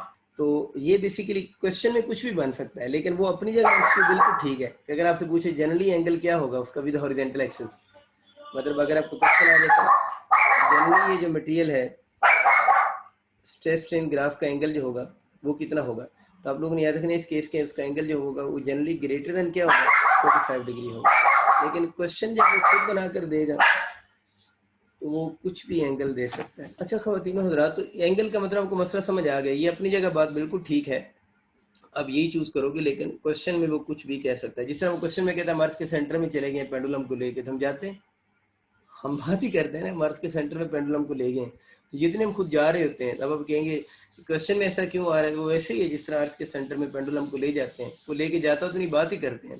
तो बातें करने की तो कुछ भी हो सकती हैं, ये बातें ही कर रहे हैं आप लोगों के साथ। वो कहते हैं कि इन दोनों मटेरियल के यंग मॉडल्स की रेशियो बताओ। आपको एंगल्स गिवन है और दोनों मटेरियल्स के यंग मॉडल्स की क्या बताओ, रेशियो बताओ। ए और बी दो मटेरियल्स हैं। पहला कंसेप्ट ये है कि एंगल विद किस एक्सिस के साथ यूज होना है, हॉरिजॉन्टल के साथ। इसका तो ठीक है, इसका वर्टिकल एक्सिस का 30 है तो इसको हॉरिजॉन्टल के साथ सेट करो, तो कितनी डिग्री बना, टोटल 90 या 30 माइनस करोगे 60 हो जाएगा। मटेरियल ए का angle 30 with horizontal, material B का 60। फिर देखो ग्राफ है कौन सा, ये वाला जो ग्राफ है वो स्ट्रेस स्ट्रेन ग्राफ है। अगर ये वाला ग्राफ स्ट्रेस स्ट्रेन ग्राफ है तो इसका मतलब क्या हुआ, इसकी जो स्लोप होगी वो tan थीटा के बराबर ही होगी, यानी Young modulus equal to tan theta ही होगा, इसमें मसला नहीं बनेगा। इसके साथ आप लोगों ने ए लिख देना है और इसके साथ फिर आप लोगों ने क्या लिख देना है, बी लिख देना है, ठीक है। अब इसके साथ अगर आप समझ आ गई बात की डायरेक्ट है। हाँ अगर ये होता है ऊपर स्ट्रेन होता नीचे स्ट्रेस होता तो फिर क्या होता है, यंग मॉडुलस ए और यंग मॉडुलस बी, ऊपर थीटा बी का होता और नीचे थीटा किसका होना था, ए का होना था। इतना सा चेंज आना, तो आप खुद कर सकते हैं, वो मैं नहीं करूँगा, ठीक है। तो अगर हम इसमें वैल्यूज पुट करें तो tan थीटा ए का कितना हो जाएगा 30 और बी वाले का एंगल कितना हो जाएगा 60, ठीक है। tan 30 कितना होता है 1/√3 होता है, tan 60 जस्ट √3 होता है। इन दोनों को कंबाइन कर दें √9 तो 1:3 हो जाएगा। तो इसका मतलब ये होगा कि आपके पास जो आंसर बनेगा वो 1 रेशियो किसके इक्वल होगा, 3 के इक्वल आ रहा होगा। 1:3 इन दोनों की यंग मॉडल्स की रेशियो होगी। एक और छोटी सी याद रखनी है कि समटाइम क्वेश्चन ये पैटर्न है ना, दूसरा पैटर्न इसका ये होता है, ये क्वेश्चन यूं भी लिखा हुआ आ सकता है, ये लिखा है ना Young models of A Young models B 1:3, एक तो ये पैटर्न है। दूसरा पैटर्न इसका ये बन सकता है कि आप इसको थोड़ा क्रॉस मल्टीप्लाई कर दो। अगर क्रॉस क्रॉस मल्टीप्लाई करेंगे तो क्या हो जाएगा, यंग मॉडल्स ऑफ बी, इसको 1 से मल्टीप्लाई किया, इसको 3 से करेंगे तो 3 ऑफ यंग मॉडल्स ऑफ ए। ये भी काफ़ी यूनिवर्सिटी में अब ट्रेंड है कि वो रेशियो के जो क्वेश्चन होते हैं उनको इस फॉर्म में पूछता है, तो सॉल्व तो इसी तरह ही होने होते हैं। बस जो लास्ट स्टेप होता है उस लास्ट स्टेप में जाकर आप लोगों ने इसको, मतलब इस स्टेप के बाद आप लोगों ने इसको इस शेप में ले आना है। तो ये वाला पैटर्न भी काफ़ी कॉमन है, क्योंकि जब इस पैटर्न पे क्वेश्चन लिखे हुए आते हैं तो ज़्यादातर बच्चे समझते हैं इसको किसी फार्मूला से सॉल्व करना है। तो ये बेसिकली इसी रेशियो मेथड से ही आप लोगों ने कैलकुलेट करना है, इसके लिए कोई अलग से फार्मूला आप लोगों ने यूज़ नहीं करना। आसान सा कंसेप्ट आपको समझ आ चुका होगा। वापस आते हैं इस ग्राफ की, हम लोगों ने कभी छोटी सी पहले बात, थोड़ी देर पहले बात की थी। इस ग्राफ के अंडर एरिया एनर्जी या स्ट्रेन एनर्जी को शो नहीं करता, इस ग्राफ के अंडर एरिया किसको, एनर्जी डेंसिटी को शो करता है, या उस एनर्जी का पूरा नाम लिखें तो उसको स्ट्रेन एनर्जी डेंसिटी भी बोलते हैं। वैसे लोग ज़्यादातर एनर्जी डेंसिटी ही कहते हैं। उसकी थोड़ी सी बात कर लेते हैं कि वो एनर्जी डेंसिटी क्या होती है और उसके क्वेश्चन कैसे आएंगे। यूनिट तो आपको समझ आ गई है ना, एनर्जी डेंसिटी है जिसकी unit joule per metre cube होगी, और इसके लिए लफ्ज समटाइम लोग साथ में क्या लगा देते हैं, स्ट्रेन एनर्जी डेंसिटी भी लगा देते हैं, कोई फ़र्क नहीं पड़ेगा। स्ट्रेन एनर्जी डेंसिटी क्यों कहते हैं, ये एनर्जी किस में स्टोर हो रही है। देखिए कोई मटेरियल है ना, जिस तरह स्प्रिंग है, हम उस मटेरियल को डिफॉर्म कर रहे हैं, हम उस मटेरियल को क्या कर रहे हैं, डिफॉर्म कर रहे हैं, मतलब उस पर स्ट्रेस लगा रहे हैं। डिफॉर्म करने के दौरान हम उस मटेरियल पर क्या कर रहे हैं, वर्क कर रहे हैं। वो वर्क उसके अंदर एनर्जी की फॉर्म में स्टोर हो रहा है, एनर्जी की फॉर्म में क्या हो रहा है, स्टोर हो रहा है। और उस एनर्जी को हम इन शॉर्ट किसका नाम दे देते हैं, स्ट्रेन एनर्जी कह देते हैं। ये कंसेप्ट है ना कि जब हम किसी मटेरियल को डिफॉर्म करते हैं, हम उस पर वर्क डन करते हैं और हमारा वर्क डन उसके अंदर जो है वो स्टोर हो जाता है in the form of energy, energy की फॉर्म में स्टोर हो जाता है उसे हम क्या बोलते हैं, स्ट्रेन एनर्जी कहते हैं, ठीक है ना। और स्ट्रेन एनर्जी बेसिकली है तो कौन सी, इलास्टिक पोटेंशियल एनर्जी है ना। स्ट्रेन एनर्जी है तो समय कौन सी, इलास्टिक पोटेंशियल एनर्जी ही है। खैर अगला हमारा टॉपिक भी है, अभी मैं इधर ही रोक के इस पे बाद में बात करता हूँ, पहले इसको थोड़ा सा निपटा लें, एक सेकंड वेट कीजिए। तो एनर्जी डेंसिटी के फार्मूलाज को देखते हैं। एनर्जी डेंसिटी का एक फार्मूला तो ये होता है 1/2 स्ट्रेस इनटू स्ट्रेन होता है। इसके न्यूमेरिकल आपके आएंगे, ठीक है, केपीके में ज़्यादा न्यूमेरिकल आएंगे इसके स्ट्रेन एनर्जी डेंसिटी के ना। एक इसका फॉर्मूला 1/2 स्ट्रेस इनटू स्ट्रेन होता है, क्योंकि हम टेंसाइल की सारी बातें कर रहे हैं तो मैं इस फॉर्म में भी इसको लिख सकता हूँ, 1/2 स्ट्रेस इनटू क्या होगा, स्ट्रेन होगा, ठीक है। इसके अब दो और फार्मूले भी बना सकते हैं। देखिए आप लोगों के पास यंग मॉडल्स का क्या फार्मूला होता है, young models stress over strain होता है ना। तो आप इसको स्ट्रेस को यूं भी तो लिख सकते हो, स्ट्रेस का आप क्या लिख सकते हो, यंग मॉडल्स इनटू स्ट्रेन। ये बात समझ आ गई। अगर इस चीज़ को मैं यहाँ पर पुट कर दूँ, इन स्ट्रेस इस वैल्यू को यहाँ पर पुट करूँ, तो स्ट्रेस की जगह पर क्या हो जाएगा, young models into strain, young models into strain, strain strain से मल्टीप्लाई होकर स्ट्रेन का स्केयर हो जाएगा। तो इसका एक फॉर्मूला ये भी बन जाएगा 1/2 यंग मॉडल्स इनटू स्ट्रेन का स्केयर। समझ आएगी बात को। इस चीज़ को मैंने यहाँ पर पुट किया, माइंड में रखे ना। तो यंग मॉडल्स इतना ही आ गया, ये स्ट्रेन स्ट्रेन से मिलकर स्ट्रेन का स्केयर हो गया। एक और चीज़ देखें, इसी फार्मूले को मैं यूं भी तो लिख सकता हूँ ना, स्ट्रेन को अगर मैं ऊपर ले जाऊँ तो किसकी इक्वल हो जाएगा, स्ट्रेस ओवर यंग मॉडल्स नहीं हो जाएगा। दोबारा आप ये सोचें, इस फार्मूले में अगर हम स्ट्रेन की वैल्यू पुट कर दें, इस स्ट्रेन की वैल्यू को मैं यहाँ पर पुट कर दूँ, तो stress over young models, stress over young models, stress stress मिलकर क्या हो जाएंगे, स्ट्रेस का स्केयर ओवर यंग मॉडल्स।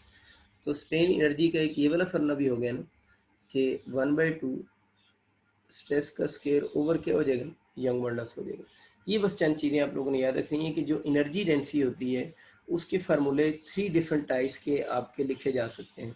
अगर पूछते हैं में से कौन सा फार्मूला करेक्ट है तो सारे ही करेक्ट हैं। अब आप कौन सा यूज़ करेंगे न्यूमेरिकल में, वो क्वेश्चन की स्टेटमेंट पे डिपेंड करता है कि अगर आपका क्वेश्चन आ गया, आपसे कहते हैं एनर्जी डेंसिटी कैलकुलेट करो, तो आप लोगों ने दोनों चीज़ें गिवन हो तो इधर से कैलकुलेट कर लो, आपको यंग मॉडल्स और स्ट्रेन गिवन हो तो यहाँ से कैलकुलेट कर लो, स्ट्रेस और अगर आपको क्या चीज़ गिवन हो, यंग मॉडल्स गिवन हो, तो हम यहाँ से भी कैलकुलेट कर सकते हैं। ये बात आपको समझ आ गई। जो मेन चीज़ समझानी थी मैंने वो ये है, देखो ये असल में है तो एनर्जी डेंसिटी ना। एनर्जी डेंसिटी का मतलब क्या है, अगर मैं एनर्जी को W से शो कर दूँ, ज़्यादातर इस एनर्जी को W से शो करते हैं, तो ये एनर्जी डेंसिटी है, एनर्जी नहीं है, ये energy store per unit volume है, energy store per unit volume है। तो अब अगर आपका कभी सवाल आ जाए कि आप एनर्जी कैलकुलेट करें, या आपका सवाल आ जाता है स्ट्रेन एनर्जी कैलकुलेट, जरा ध्यान से देखना, मैं एक फार्मूला लिखूंगा, तो फार्मूला क्या होगा, 1/2 स्ट्रेस इनटू स्ट्रेन, बाकी आप खुद लिख लेना। ये तो एनर्जी डेंसिटी लिखी हुई है, तो स्ट्रेन एनर्जी कैसे निकालेंगे, W/Q वॉल्यूम होता है ना, तो वॉल्यूम दूसरी तरफ से जाकर उधर मल्टीप्लाई नहीं हो जाएगा। तो आप लोगों ने खुद अब ये काम करना है कि इन तीनों के साथ वॉल्यूम वॉल्यूम वॉल्यूम लिख लेना है। जब वॉल्यूम वॉल्यूम साथ में लगा दोगे तो वो क्या बन जाएगी, वो स्ट्रेन एनर्जी का फार्मूला बन जाएगा, फिर वो एनर्जी डेंसिटी का फार्मूला नहीं रहेगा। क्लियर होगी बात। मैं सिर्फ एक के साथ लिख रहा हूँ, किसका वॉल्यूम, मतलब अगर न्यूमेरिकल आ जाएगा तो किस चीज़ का वॉल्यूम यहाँ पर पुट करना है। तो मैं भी आपको क्या समझा रहा हूँ, ये सारी बातें किसके लिए हो रही हैं, किसी वायर के लिए हो रही हैं। वायर का बिहेवियर किसके साथ मैच करता है, किसी सिलेंडर के साथ मैच करता है। तो आपको जब कभी स्ट्रेन एनर्जी कैलकुलेट करने का क्वेश्चन आएगा तो स्ट्रेस और स्ट्रेन के साथ साथ वॉल्यूम भी आपको फिर चाहिए होगा। तो वॉल्यूम हम कैसे निकालेंगे, उस वायर की जितनी लेंथ होगी ना, उस वायर की लेंथ को उस वायर के एरिया ऑफ क्रॉस सेक्शन से क्या करोगे, मल्टीप्लाई करोगे, तो आपके पास उस वायर का वॉल्यूम आ जाएगा। तो वॉल्यूम ऑफ वायर का क्या फॉर्मूला बनेगा, एरिया ऑफ क्रॉस सेक्शन का क्या फॉर्मूला होता है, πr² इनटू उस वायर की क्या हो जाएगी, लेंथ हो जाएगी। तो ये जो तीन फार्मूले मैंने आपको एनर्जी डेंसिटी के करवाए हैं, यही तीनों फार्मूले किसके बन जाएंगे, फिर स्ट्रेन एनर्जी के बन जाएंगे। आप लोगों ने बच्चों इनके साथ सिर्फ क्या लिख देना, बल्कि मैं लिख ही देता हूँ, साथ में आप लोगों ने वॉल्यूम लगा देना, ये चीज़ होगी। इसकी जगह वॉल्यूम आप लोगों ने लगा दिया। इसी तरह आपके पास 1/2 स्ट्रेस का स्केयर ओवर यंग मॉडल्स है, और इसके साथ भी आप लोगों ने क्या लगा देना है, वॉल्यूम लगा देना है, ठीक है। और वॉल्यूम किसका है, वायर का वॉल्यूम है। कैसे निकालना है, πr² L के फार्मूला से आप वायर का वॉल्यूम कैलकुलेट करेंगे। तो ये बस छोटी छोटी बातें थी जो आप लोगों को समझ आ गई कि एनर्जी डेंसिटी क्या होती है और इसको कैलकुलेट कैसे करेंगे। अभी इस पर वापस आते हैं, बस फाइंड अप करते हैं मैकेनिकल प्रॉपर्टीज़ को। मैं आपको बता रहा था कि अगर हम किसी वायर को डिफॉर्म करते हैं या किसी मटेरियल को डिफॉर्म करते हैं, तो उसको डिफॉर्म करने के लिए हम उस पर वर्क डन करते हैं। वो वर्क डन स्टोर हो जाता है in the form of energy called कौन सी, वो वर्क डन स्टोर हो जाएगा इन the form of energy called कौन सी, स्ट्रेन एनर्जी। और वो स्ट्रेन एनर्जी असल में होती क्या है, इलास्टिक पोटेंशियल एनर्जी है। तो हम कह सकते हैं स्ट्रेन एनर्जी कौन सी है, स्ट्रेन एनर्जी बेसिकली एनर्जी होती है जो स्टोर हो रही थी, energy store in deformed materials, कि जब हम मटेरियल्स को डिफॉर्म करते हैं तो उसके अंदर उनके जो अंदर, वैसे टॉपिक तो लहदा से है लेकिन बात पहले होगी थी इसलिए मैंने वहीं पर समझा दी है कि स्ट्रेन एनर्जी लहदा से वैसे टॉपिक है ना, कि जब हम किसी मटेरियल को डिफॉर्म करते हैं तो जब मटेरियल डिफॉर्म हो रहा होता है उस दौरान उस मटेरियल में जो एनर्जी स्टोर होती है, then that energy is named as कौन सी, स्ट्रेन एनर्जी। उस एनर्जी को हम स्ट्रेन एनर्जी कहते हैं। एक और चीज़ याद रखनी है, देखिए सपोज करें हम स्प्रिंग की बात कर लेते हैं, इस स्प्रिंग को हम डिफॉर्म कर रहे हैं। डिफॉर्म का मतलब क्या है कि हम इसको यूँ नीचे खींच रहे हैं, इसमें एक्सटेंशन प्रोड्यूस हो रही है, डेल्टा एल लिख देता हूँ, डेल्टा एल एक्सटेंशन आ रही है, तो मटेरियल डिफॉर्म हो रहा है और उसके अंदर एनर्जी स्टोर हो रही है। उस एनर्जी स्टोर को हम किसका नाम देंगे, स्ट्रेन एनर्जी का नाम देंगे। और हम कह रहे हैं जितना आप लोगों ने वर्क डन किया है वही वर्क डन एनर्जी की फॉर्म में स्टोर हो रहा है। तो डब्ल्यू लिख से यू लिख से इससे कोई फर्क नहीं पड़ेगा, हालांकि ये तो वर्क एनर्जी प्रिंसिपल है। अगर आपका किया हुआ वर्क डन सारा यू की फॉर्म में स्टोर हो रहा है और यू कौन सी एनर्जी है, हम इसको स्ट्रेन एनर्जी कहते हैं, है तो असल में इलास्टिक पोटेंशियल एनर्जी है। इसका मतलब ये हुआ कि जब आप स्ट्रेन एनर्जी का ये वाला कंसेप्ट अप्लाई कर रहे होंगे उस वक्त आप लोगों ने मटेरियल को डिफॉर्म इस तरह करना है, जब डब्ल्यू को यू की इक्वल लिख रहे हैं कि work done is equal to strain energy की इक्वल होगा, तो वर्क डन यू की इक्वल या एनर्जी की इक्वल कब आ जाएगा, जब आप मटेरियल को इस तरह डिफॉर्म करेंगे कि उस मटेरियल की चेंज इन काइनेटिक एनर्जी फिर क्या होनी चाहिए, ज़ीरो होनी चाहिए। अदरवाइज यू जो वर्क डन जो होगा, वर्क एनर्जी प्रिंसिपल है नहीं है, वो change in potential plus change in kinetic होगा। तो आप लोगों ने मटेरियल को इस तरह डिफॉर्म करना है कि मटेरियल में चेंज इन काइनेटिक एनर्जी किसकी इक्वल आए, ज़ीरो आए। क्लियर होगी बात। या दूसरे लफ्ज़ों में आप लोगों ने इसके अंदर जो एक्सटेंशन प्रोड्यूस करवानी है, आप लोगों ने जब एक्सटेंशन प्रोड्यूस करवानी है तो इस एक्सटेंशन के लिए ज़रूरी है कि आप एक्सटेंशन के दौरान जब आपका स्प्रिंग या वो वायर मूव कर रही हो तो बाय कीपिंग इट्स स्पीड क्या चीज़, कांस्टेंट। ये आप लोगों ने वैसे कंसेप्ट याद रखना है, थ्योरेटिकल कंसेप्ट है कि अगर हम ये बात मानते हैं कि स्ट्रेन एनर्जी के टॉपिक में वर्क डन जो है वो स्टोर हो रहा है in the form of strain energy, वो strain energy elastic potential energy है, तो वर्क डन काइनेटिक में कन्वर्ट हो रहा ही नहीं हो रहा, तो हम ये बोलते हैं कि during the deformation process when work done is equal to strain energy, in that particular case change in kinetic energy during deformation must be equal to zero होनी चाहिए। तो change in kinetic energy zero कब होगी, जब आप उस material को जब डिफॉर्म कर रहे हो तो स्पीड क्या होनी चाहिए, कांस्टेंट होनी चाहिए। ये सारी बात करने का मकसद ये था कि इसका मतलब ये हो कि हमारी बुक में जो स्ट्रेन एनर्जी का हमें टॉपिक पढ़ाया जा रहा है वो बड़ा एक स्पेशल टाइप का केस है। उस केस में जब मटेरियल को डिफॉर्म किया जा रहा है तो मटेरियल की ड्यूरिंग डिफॉर्मेशन उसकी स्पीड को उसने कांस्टेंट रखा है, ठीक है ना। अदरवाइज प्रैक्टिकली क्या होता है, प्रैक्टिकली तो स्पीड कांस्टेंट नहीं रह रही होती ना। अगर प्रैक्टिकली स्पीड कांस्टेंट नहीं इन जनरल, मतलब जब हम किसी को डिफॉर्म खुद कर रहे होते हैं, ये तो पता नहीं, ये जो सारे काम हो रहे होते हैं with the help of machine हो रहे होते हैं, क्योंकि ये जो ग्राफ अभी हम देख रहे थे ये सारे इलेक्ट्रॉनिक ग्राफ्स है ना, ये तो मशीन ग्राफ प्लॉट कर रही है। मशीन को तो आप लोगों ने बस कमांड दे दी है कि उसने उसके अंदर जो डिफॉर्मेशन यानी एक्सटेंशन प्रोड्यूस करवानी है विद कांस्टेंट वेलोसिटी करवानी है वो तो कांस्टेंट से करवाएगी, मैन्युअली ये काम तो नहीं हो सकेगा, ठीक है। या अगर करेंगे तो आपको बहुत हाई एक्यूरेसी रख के उसको एक्सटेंशन देनी पड़ेगी। ये कंसेप्ट आप लोगों ने याद रखना है कि अगर आ जाए ना when work done on a deform material is equal to, आगे लिखा हो is equal to change in kinetic is equal to potential energy या स्ट्रेन एनर्जी, तो in this case change in kinetic अगर आपसे पूछेगा तो जीरो होगी। या आपसे पूछे इस पर्टिकुलर केस में जब डब्ल्यू यू की इक्वल होगा तो मटेरियल को आप डिफॉर्म करवाएंगे with variable speed, constant speed वगैरह होगा, तो मटेरियल को आप लोगों ने मूव करवाना है विद कांस्टेंट किससे, स्पीड से। जो पंजाब की बुक है उसमें उसने स्ट्रेन एनर्जी के दो फार्मूले लिखे हैं, ठीक है, वो दोनों फार्मूला मैं लिख सकता हूँ।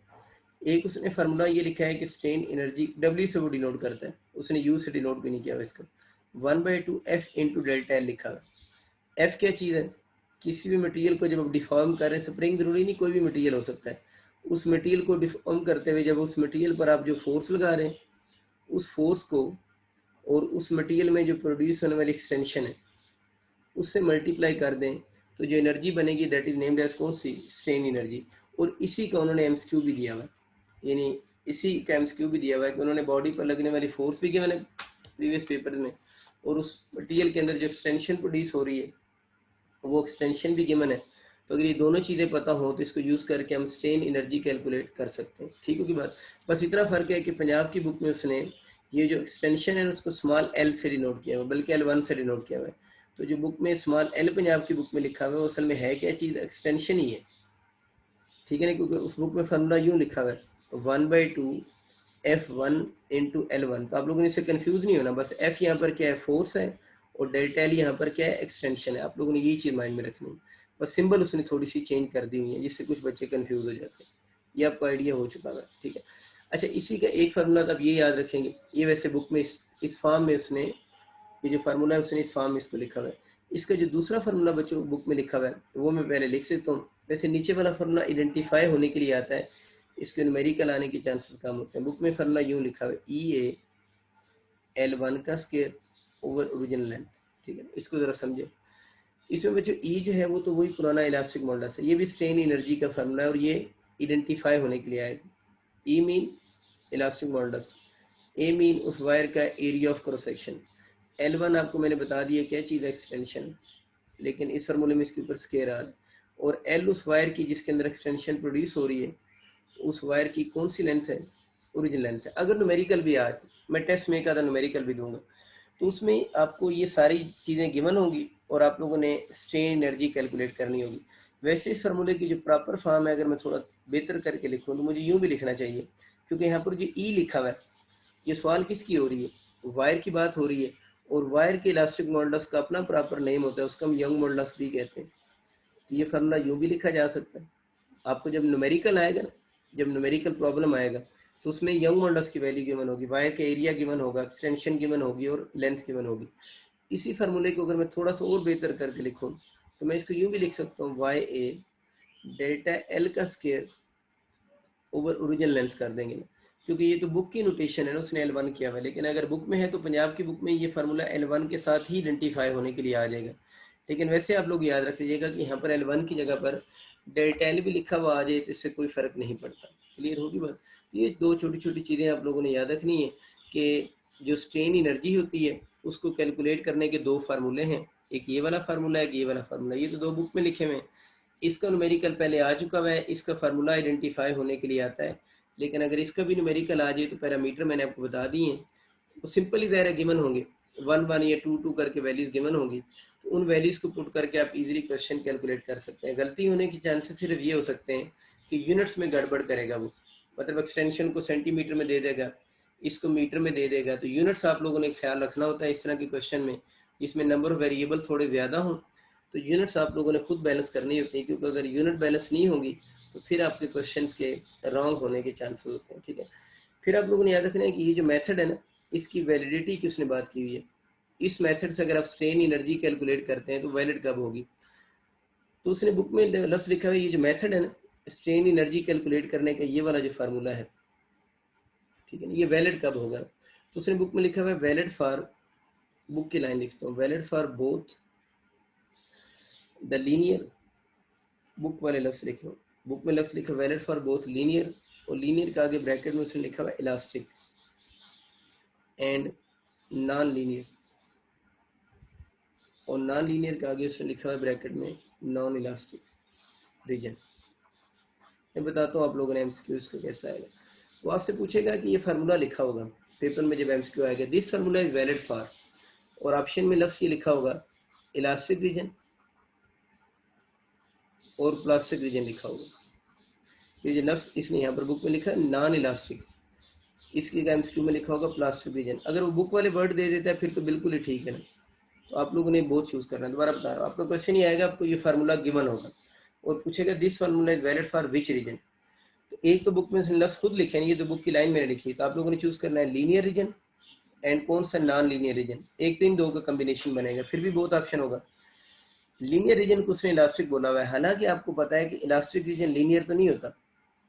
लीनियर तो ग्राफ होता है ओ से ए तक, ए के बाद तो ग्राफ बेंड हो जाता है ना, बेंड होने को लीनियर तो नहीं बोलते। लीनियर बच्चों कहते हैं लाइन को, जब ग्राफ बेंड हो जिसको कर्व कहते हैं।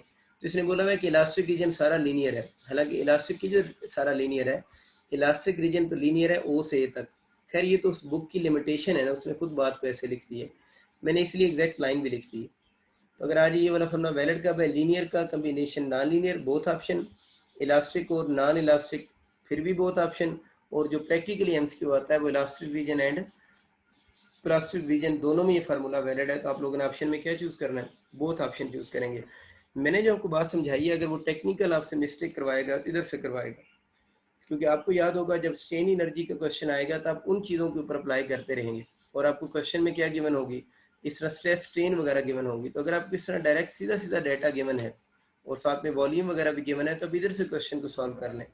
अगर आपको उधर से नहीं समझ आ रही तो फिर आप क्वेश्चन को इस फार्मूले से भी सॉल्व कर सकते हैं, लेकिन वो वाले फार्मूले भी याद रखने, सारे स्ट्रेन एनर्जी के फार्मूले हैं, लेकिन वो बुक में इस फॉर्म में नहीं लिखे हुए, जिस फॉर्म में अभी हम लोगों ने उनको सेपरेट करके लिख सी है। एक बहुत इंपॉर्टेंट और की कंसेप्ट अभी हम छोड़ आए हैं पीछे, जो कि मेन टॉपिक है, उस पर थोड़ी सी बात कर लेते हैं।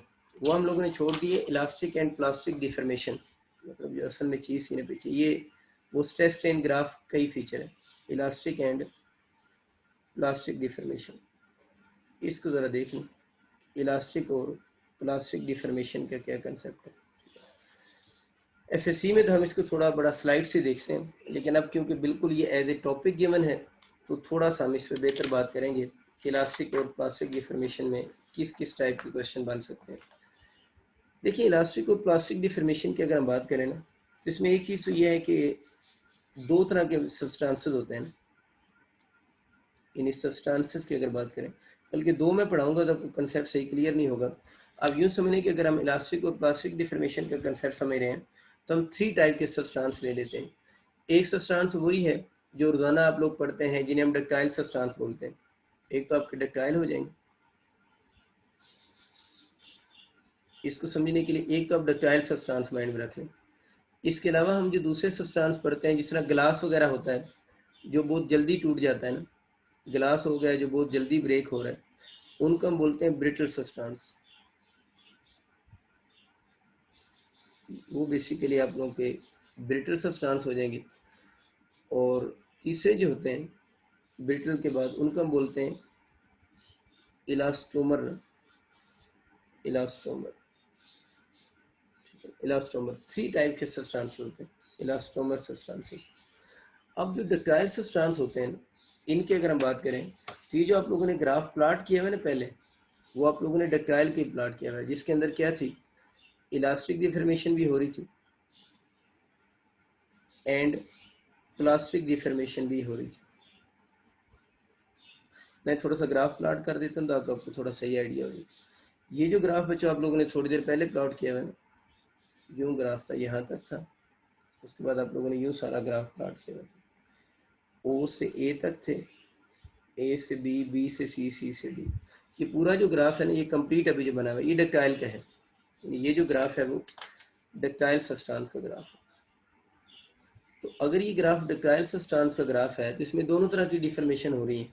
इसमें इलास्टिक डिफॉर्मेशन भी हो रही है और इसमें कौन सी हो रही है, प्लास्टिक डिफॉर्मेशन भी हो रही है। ठीक है, अब अगर हम बात करें ना इसकी एग्जांपल की, कि उसने जो डक्टाइल सब्सटेंसेस की एग्जांपल में दो तीन सब्सटेंस लिखे हुए हैं। एक उसने लेड के बारे में लिखा हुआ है, वैसे तो सारी मेटल दी डक्टाइल होती हैं, जैसे बुक की एग्जांपल लिख सकते हो, कॉपर उसने लिखा हुआ है, और एक उसने रॉट आयरन लिखा हुआ है, रॉट आयरन। ठीक है, ये तीन बस बुक में लिखे हुए हैं डक्टाइल सब्सटेंस। वैसे सारी मेटल जो होती हैं वो डक्टाइल बिहेवियर ही रखती है, रॉट आयरन। ठीक है, ब्रिटल सब्सटेंसेस के बारे में बुक में लफ्ज़ लिखा हुआ है कि, मैं पहले बुक की लाइन लिख देता हूँ, ये ऐसे मटेरियल होते हैं, those material which break just after elastic limit.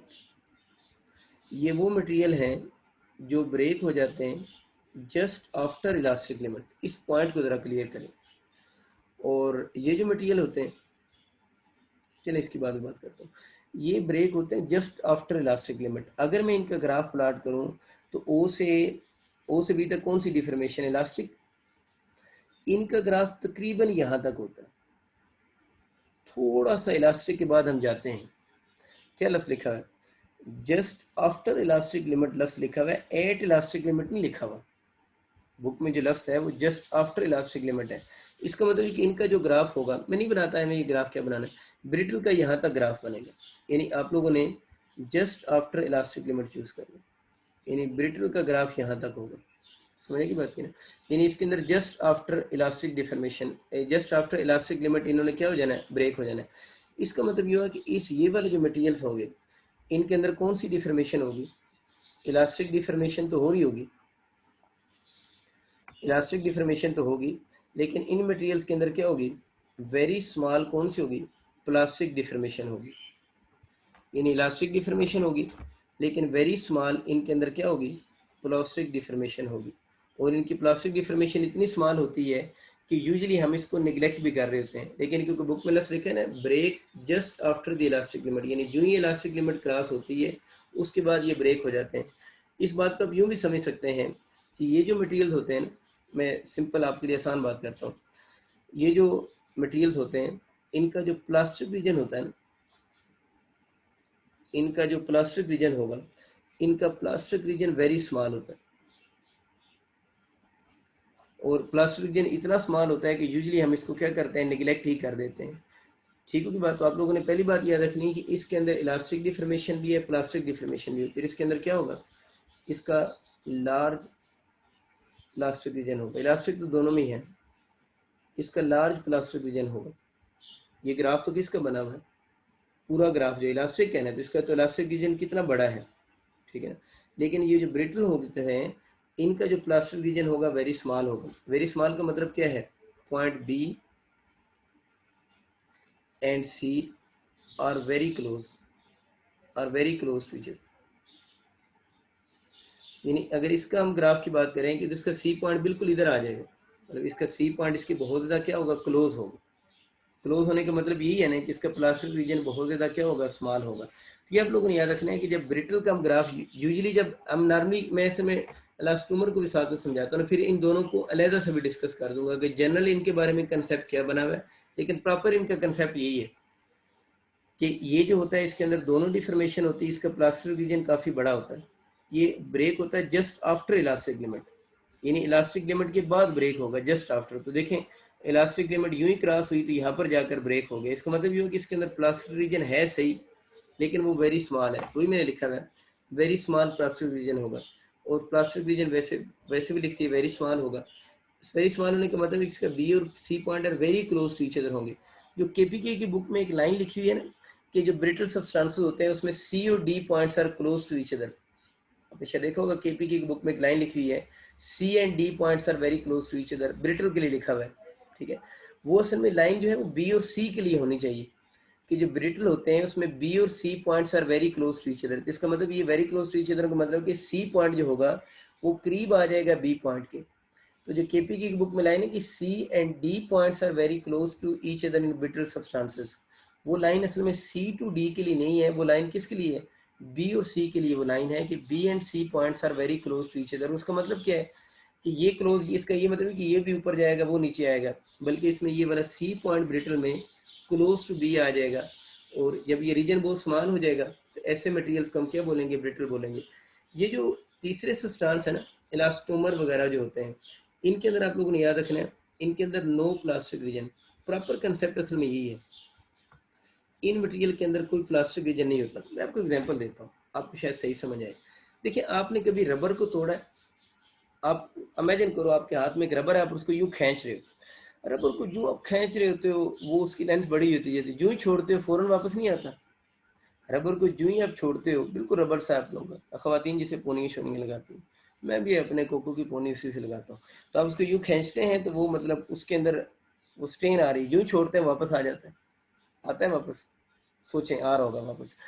अब आप उसको खींचते जाते हैं और वापस आ रहा है, वापस आ रहा है, एक ऐसी स्टेज आती है कि जिसके बाद वो टूट जाता है। इसका मतलब ये हुआ कि रबर उस वक्त तक वापस आता रहता है। मैं अक्सर कहता हूँ तो रबर जो है अपनी इलास्टिसिटी को मरते दम तक मेंटेन रखता है। रबर अपनी इलास्टिसिटी को मरते दम तक मेंटेन रखता है। मतलब क्या है कि जो इसको छोड़ते हैं वो वापस आता है ना, और उस वक्त तक वापस आता रहता है, द मोमेंट जब तक वो टूट नहीं जाता। टूटने के बाद तो ज़ाहिर उसने वापस नहीं आना। अब ज़रा सोचो, इसका मतलब ये हुआ कि जो रबर है उसके अंदर कौन सा रीजन है? इलास्टिक रीजन तो है, लेकिन उसके अंदर क्या नहीं है, उसके अंदर प्लास्टिक रीजन एग्जिस्ट नहीं करेगा। ये सॉरी मैंने इलास्टिक लिखी है, मुझे लिखना चाहिए नो प्लास्टिक रीजन। इसके अंदर प्लास्टिक रीजन नहीं होगा, मतलब वो मरते दम तक, टूटने तक किस रीजन में रहेगा? इलास्टिक रीजन में रहेगा। जो ही उसका इलास्टिक रीजन क्या होगा, एंड होगा, उसने उसी वक्त क्या हो जाना है? ब्रेक हो जाना है। तो जो बेसिकली आपके मटेरियल होते हैं, रबर इसकी एग्जांपल है। रबर जो है वो इलास्टोमर है। इलास्टोमर वो मटेरियल होते हैं जिनके अंदर नो प्लास्टिक रीजन, जिनके अंदर प्लास्टिक रीजन होते ही नहीं है। अब आप सोच रहे होंगे कि सर ग्लास वगैरह जो होते हैं, ग्लास है, या दूसरी एग्जांपल बुक में लिखी हाई कार्बन स्टील, ग्लास, या दूसरी बुक में ये लिख लेना साथ में एग्जांपल दोनों, हाई कार्बन स्टील, स्टील से मिक्स नहीं कर देना। हाई कार्बन स्टील ब्रिटल ही होती है। ग्लास और हाई कार्बन स्टील दोनों ब्रिटल होती हैं। ये ग्लास वगैरह भी है ना, जब हम इस पर स्ट्रेस लगाते हैं तो इसके अंदर इलास्टिक डिफॉर्मेशन होती है, लेकिन ये कब ब्रेक होता है? Just after elastic limit break होता है, यानी इसके अंदर छोटा सा प्लास्टिक रीजन जरूर होता है। लेकिन रबर जो है उसके अंदर प्लास्टिक रीजन बिल्कुल एग्जिस्ट नहीं करता, और वो मैंने आपको बताया कि लास्ट स्टेज तक अपनी इलास्टिसिटी को मेंटेन रखता है अनटिल वो ब्रेक ना हो जाए। ठीक है। अब हम जब नॉर्मली पढ़ा रहे होते हैं एफएससी में, क्योंकि हमारे कोर्स में इलास्टोमर का कंसेप्ट है नहीं, अब बातें सारी ध्यान से सुननी, इलास्टोमर का कंसेप्ट है नहीं, और इलास्टोमर का अगर मैं ग्राफ बनाऊं तो किस पॉइंट तक बनेगा? बी पॉइंट तक ग्राफ बनेगा। तो असल में जो जिस वो मटेरियल जिसके अंदर कोई इलास्टिक रीजन नहीं होता वो इलास्टोमर होते हैं। अब हम एफएससी में क्या कहते हैं? हम एफएससी में कह देते हैं, क्योंकि हमारे कोर्स में इसका कंसेप्ट तो है नहीं, तो हम इन जनरल बोल देते हैं कि डक्टाइल सब्सटेंस वो होते हैं जिनके अंदर इलास्टिक और प्लास्टिक डिफॉर्मेशन होती है, और ब्रिटल सब्सटेंस वो होते हैं जिसके अंदर सिर्फ इलास्टिक डिफॉर्मेशन होती है। ब्रिटल में अंदर हम कहते हैं प्लास्टिक डिफॉर्मेशन नहीं होती। यानी मैं ब्रिटल के साथ लिख रहा हूँ, ब्रिटल में क्या कहते हैं? यूजली ब्रिटल के वर्ड बोलते हैं कि इसके अंदर ओनली इलास्टिक डिफॉर्मेशन कहते हैं।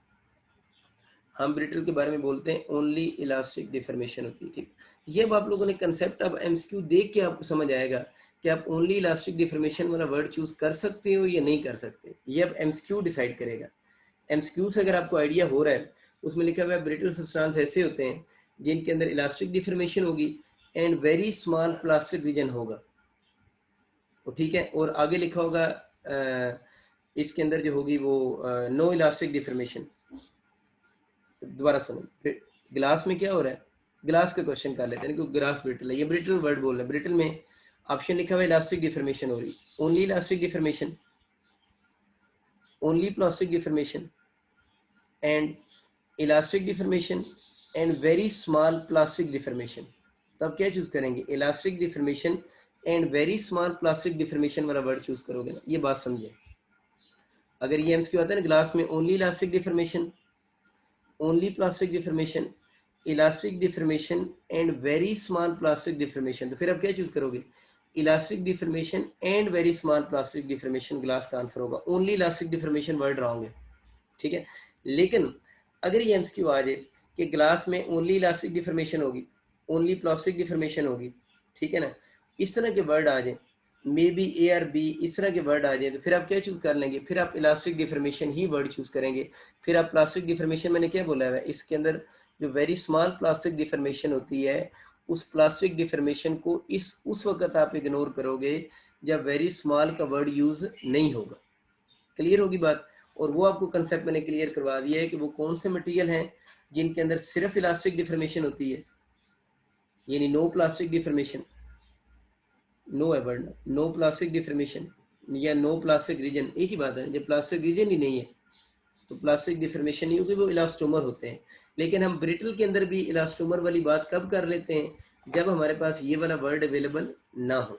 और अब रहेगी बात ग्राफ की। अगर ग्राफ आपका स्प्लॉट हुए आ जाते हैं, आपको इस तरह मेंशन करता है ए बी पॉइंट के बाद थोड़ा सा जाकर छोड़ता है और एक में सिर्फ बी तक बना हुआ है, तो फिर आप थोड़े से आगे वाला ग्राफ यहाँ तक आप बोलोगे ब्रिटल का ग्राफ ये ठीक है, बी वाला ठीक नहीं होगा। लेकिन अगर इस तरह के ग्राफ आ गए हैं जिसमें टोटल ग्राफ बना हुआ आ गया, समझने की बात की ना, या आपके ग्राफ इस तरह के आ गए जिसमें आपको लग रहा है कि बी रीजन के बाद सपोज कर लें एक ग्राफ आपका ये वाला बना हुआ, ठीक है ना, एक ग्राफ आपको ये वाला बना हुआ आ गया, वो आपसे पूछता है बताएं ब्रिटल सब्सटेंस का कौन सा ग्राफ ठीक है। सॉरी, स्ट्रेस स्ट्रेन, इसमें बातें बड़ी सिंपल सी हैं, अगर आप क्लास में बैठे होते तो मैं आपको झंझूर के समझा लेता। ये समझ आ कि ये वाला ग्राफ आ गया, आपका ये वाला ग्राफ आ गया। सॉरी, इधर स्ट्रेस है, इधर स्ट्रेन है, इधर स्ट्रेस है, इधर स्ट्रेन है। अच्छा, अब तो यूं ग्राफ आ गया, 3 ग्राफ हो गए, और चौथा ग्राफ आपका ये आ गया। मैं ये कहना चाह रहा हूँ, ओ पॉइंट, ए पॉइंट, बी पॉइंट, और बी पॉइंट के बाद थोड़ा सा ग्राफ ये भी प्लॉट हो रहा है। देखिए ये ग्राफ किसका हो गया, डक्टाइल का हो गया। ये ग्राफ तो इनकम्प्लीट ग्राफ है ना, इसमें सिर्फ कौन सा रीजन शोर है, इलास्टिक रीजन। ये वाला जो ग्राफ है ये किसका होना चाहिए, इलास्टोमर का होना चाहिए, क्योंकि इसमें सिर्फ बी पॉइंट के बाद आगे कोई चीज़ नहीं है। अब इसमें बी पॉइंट के बाद आगे भी मैंने एक छोटा सा डॉट लगाया हुआ है, इसका मतलब है ये वाला जो ग्राफ होगा ये किसका ठीक ग्राफ है, ब्रिटल का ठीक ग्राफ ये है। लेकिन अगर ये वाला ग्राफ और ये वाला ग्राफ और ये वाला ग्राफ बने हुए जो नन ऑफ दीज ऑप्शन आ जाए, तो हम नन ऑफ दीज पे इसको नहीं सिलेक्ट करेंगे, हम बोलेंगे बस यही ग्राफ है, फिर ये ब्रिटल का ठीक है। समझ आएगी बात की ना, वो हम ऐसा क्यों करेंगे, हालांकि ये ग्राफ ब्रिटल का नहीं है, इलास्टोमर का ग्राफ है। हम इस बेस पे कर लेंगे कि एग्जामिनर के माइंड में इलास्टोमर नहीं है, एग्जामिनर को लग रहा है कि इन्हीं में से आप चूज कर लें, तो फिर तो हम इसको चूज कर लेंगे। लेकिन अगर ये वाला ऑप्शन भी है और ये ब्रिटल के बाद थोड़ा सा ऑप्शन शो भी हो रहा, तो फिर ये इलास्टोमर का ग्राफ होगा, और ये वाला ग्राफ आपका किसका बनेगा, आपका ग्राफ ब्रिटल का बनेगा। वैसे कुछ लोग इलास्टोमर का जो ग्राफ होता है ना, इस ग्राफ को यूं वापस शो भी कर देते हैं, यानी इस ग्राफ को वापस यूं शो करने का मतलब क्या होता है, ग्राफ ऊपर जा रहा है फिर नीचे आ रहा है, क्योंकि इस पॉइंट के आप लोगों ने इस पॉइंट से जब फ्री करेंगे ना, इस पॉइंट से पहले फ्री करेंगे तो इसके वापस आने के चांसेस होते हैं, और जो ये पॉइंट आप क्या करेंगे, क्रॉस करेंगे, तो इस मटीरियल ने क्या होना, ब्रेक हो जाना। लेकिन आप इस वापस वाले पॉइंट को तो ना ही माइंड में रखें। वापस वाला पॉइंट मैंने इसलिए बना दिया ना, 2014 या 15 में ना उसने ग्राफ बनाया हुआ है, उसमें ग्राफ उसने यूं शो किया हुआ था, एक मटेरियल का ग्राफ, यूं उसने उस ग्राफ को वापस भी लाया हुआ था। हम कहते हैं रबर वगैरह का ग्राफ यूजली हम यूं ही बनाते हैं, स्ट्रेस स्ट्रेन ग्राफ में रबर वगैरह का ग्राफ यूं ही हम वापस बना देते हैं कि अगर उसको फ्री करेंगे तो वो किधर आ जाएगा, वापस आ जाएगा। लेकिन ये बस आप लोगों ने छोटा सा कंसेप्ट याद रखना, मैंने बहुत नैरो इसको जाके समझाया है। आपको उम्मीद है बात समझ आ चुकी होगी। तो अब आप पे डिपेंड करता है कि आप इसको किस लेवल पे चूज करते हैं। तो ये जो बुक में लिखा है ना, break just after elastic limit, ठीक है ना, इस कंसेप्ट का क्लियर हो गई, बिल्कुल प्योर कंसेप्ट है कि इसमें वेरी स्लाइट सा प्लास्टिक रीजन जरूर होता है, और वो मटेरियल जिनमें प्लास्टिक रीजन नहीं होता वो कौन से होते हैं, इलास्टोमर सब्सटेंसेस होते हैं।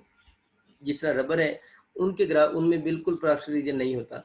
लेकिन अगर आपके एमसीक्यू इस तरह का आ जाता है कि वो कौन से सब्सटेंसेस हैं जिनमें आपका बहुत डिफॉर्मेशन होंगी, तो हम बोलेंगे डक्टाइल। और ब्रिटल में हम ये कहते हैं कि मेनली इसमें कौन सी हो रही है, इलास्टिक डिफॉर्मेशन ही हो रही है। जो प्लास्टिक डिफॉर्मेशन है वो इसमें नेग्लिजिबल होती है, नॉर्मली हम इसको इग्नोर कर देते हैं, नॉर्मली हम इसको इग्नोर कर देते हैं, ठीक है। लेकिन अगर आपको क्वेश्चन के सेंस में कहीं पर ये समझ आ जाए कि ये कहीं ऐसा तो नहीं हो रहा कि इलास्टोमर वगैरह की बात भी हो रही है, उस केस में आप लोगों ने एमसीक्यू के अकॉर्डिंग आंसर करना है। तो उम्मीद है आपको ये कंसेप्ट अब सारे क्लियर हो चुके होंगे, ठीक है।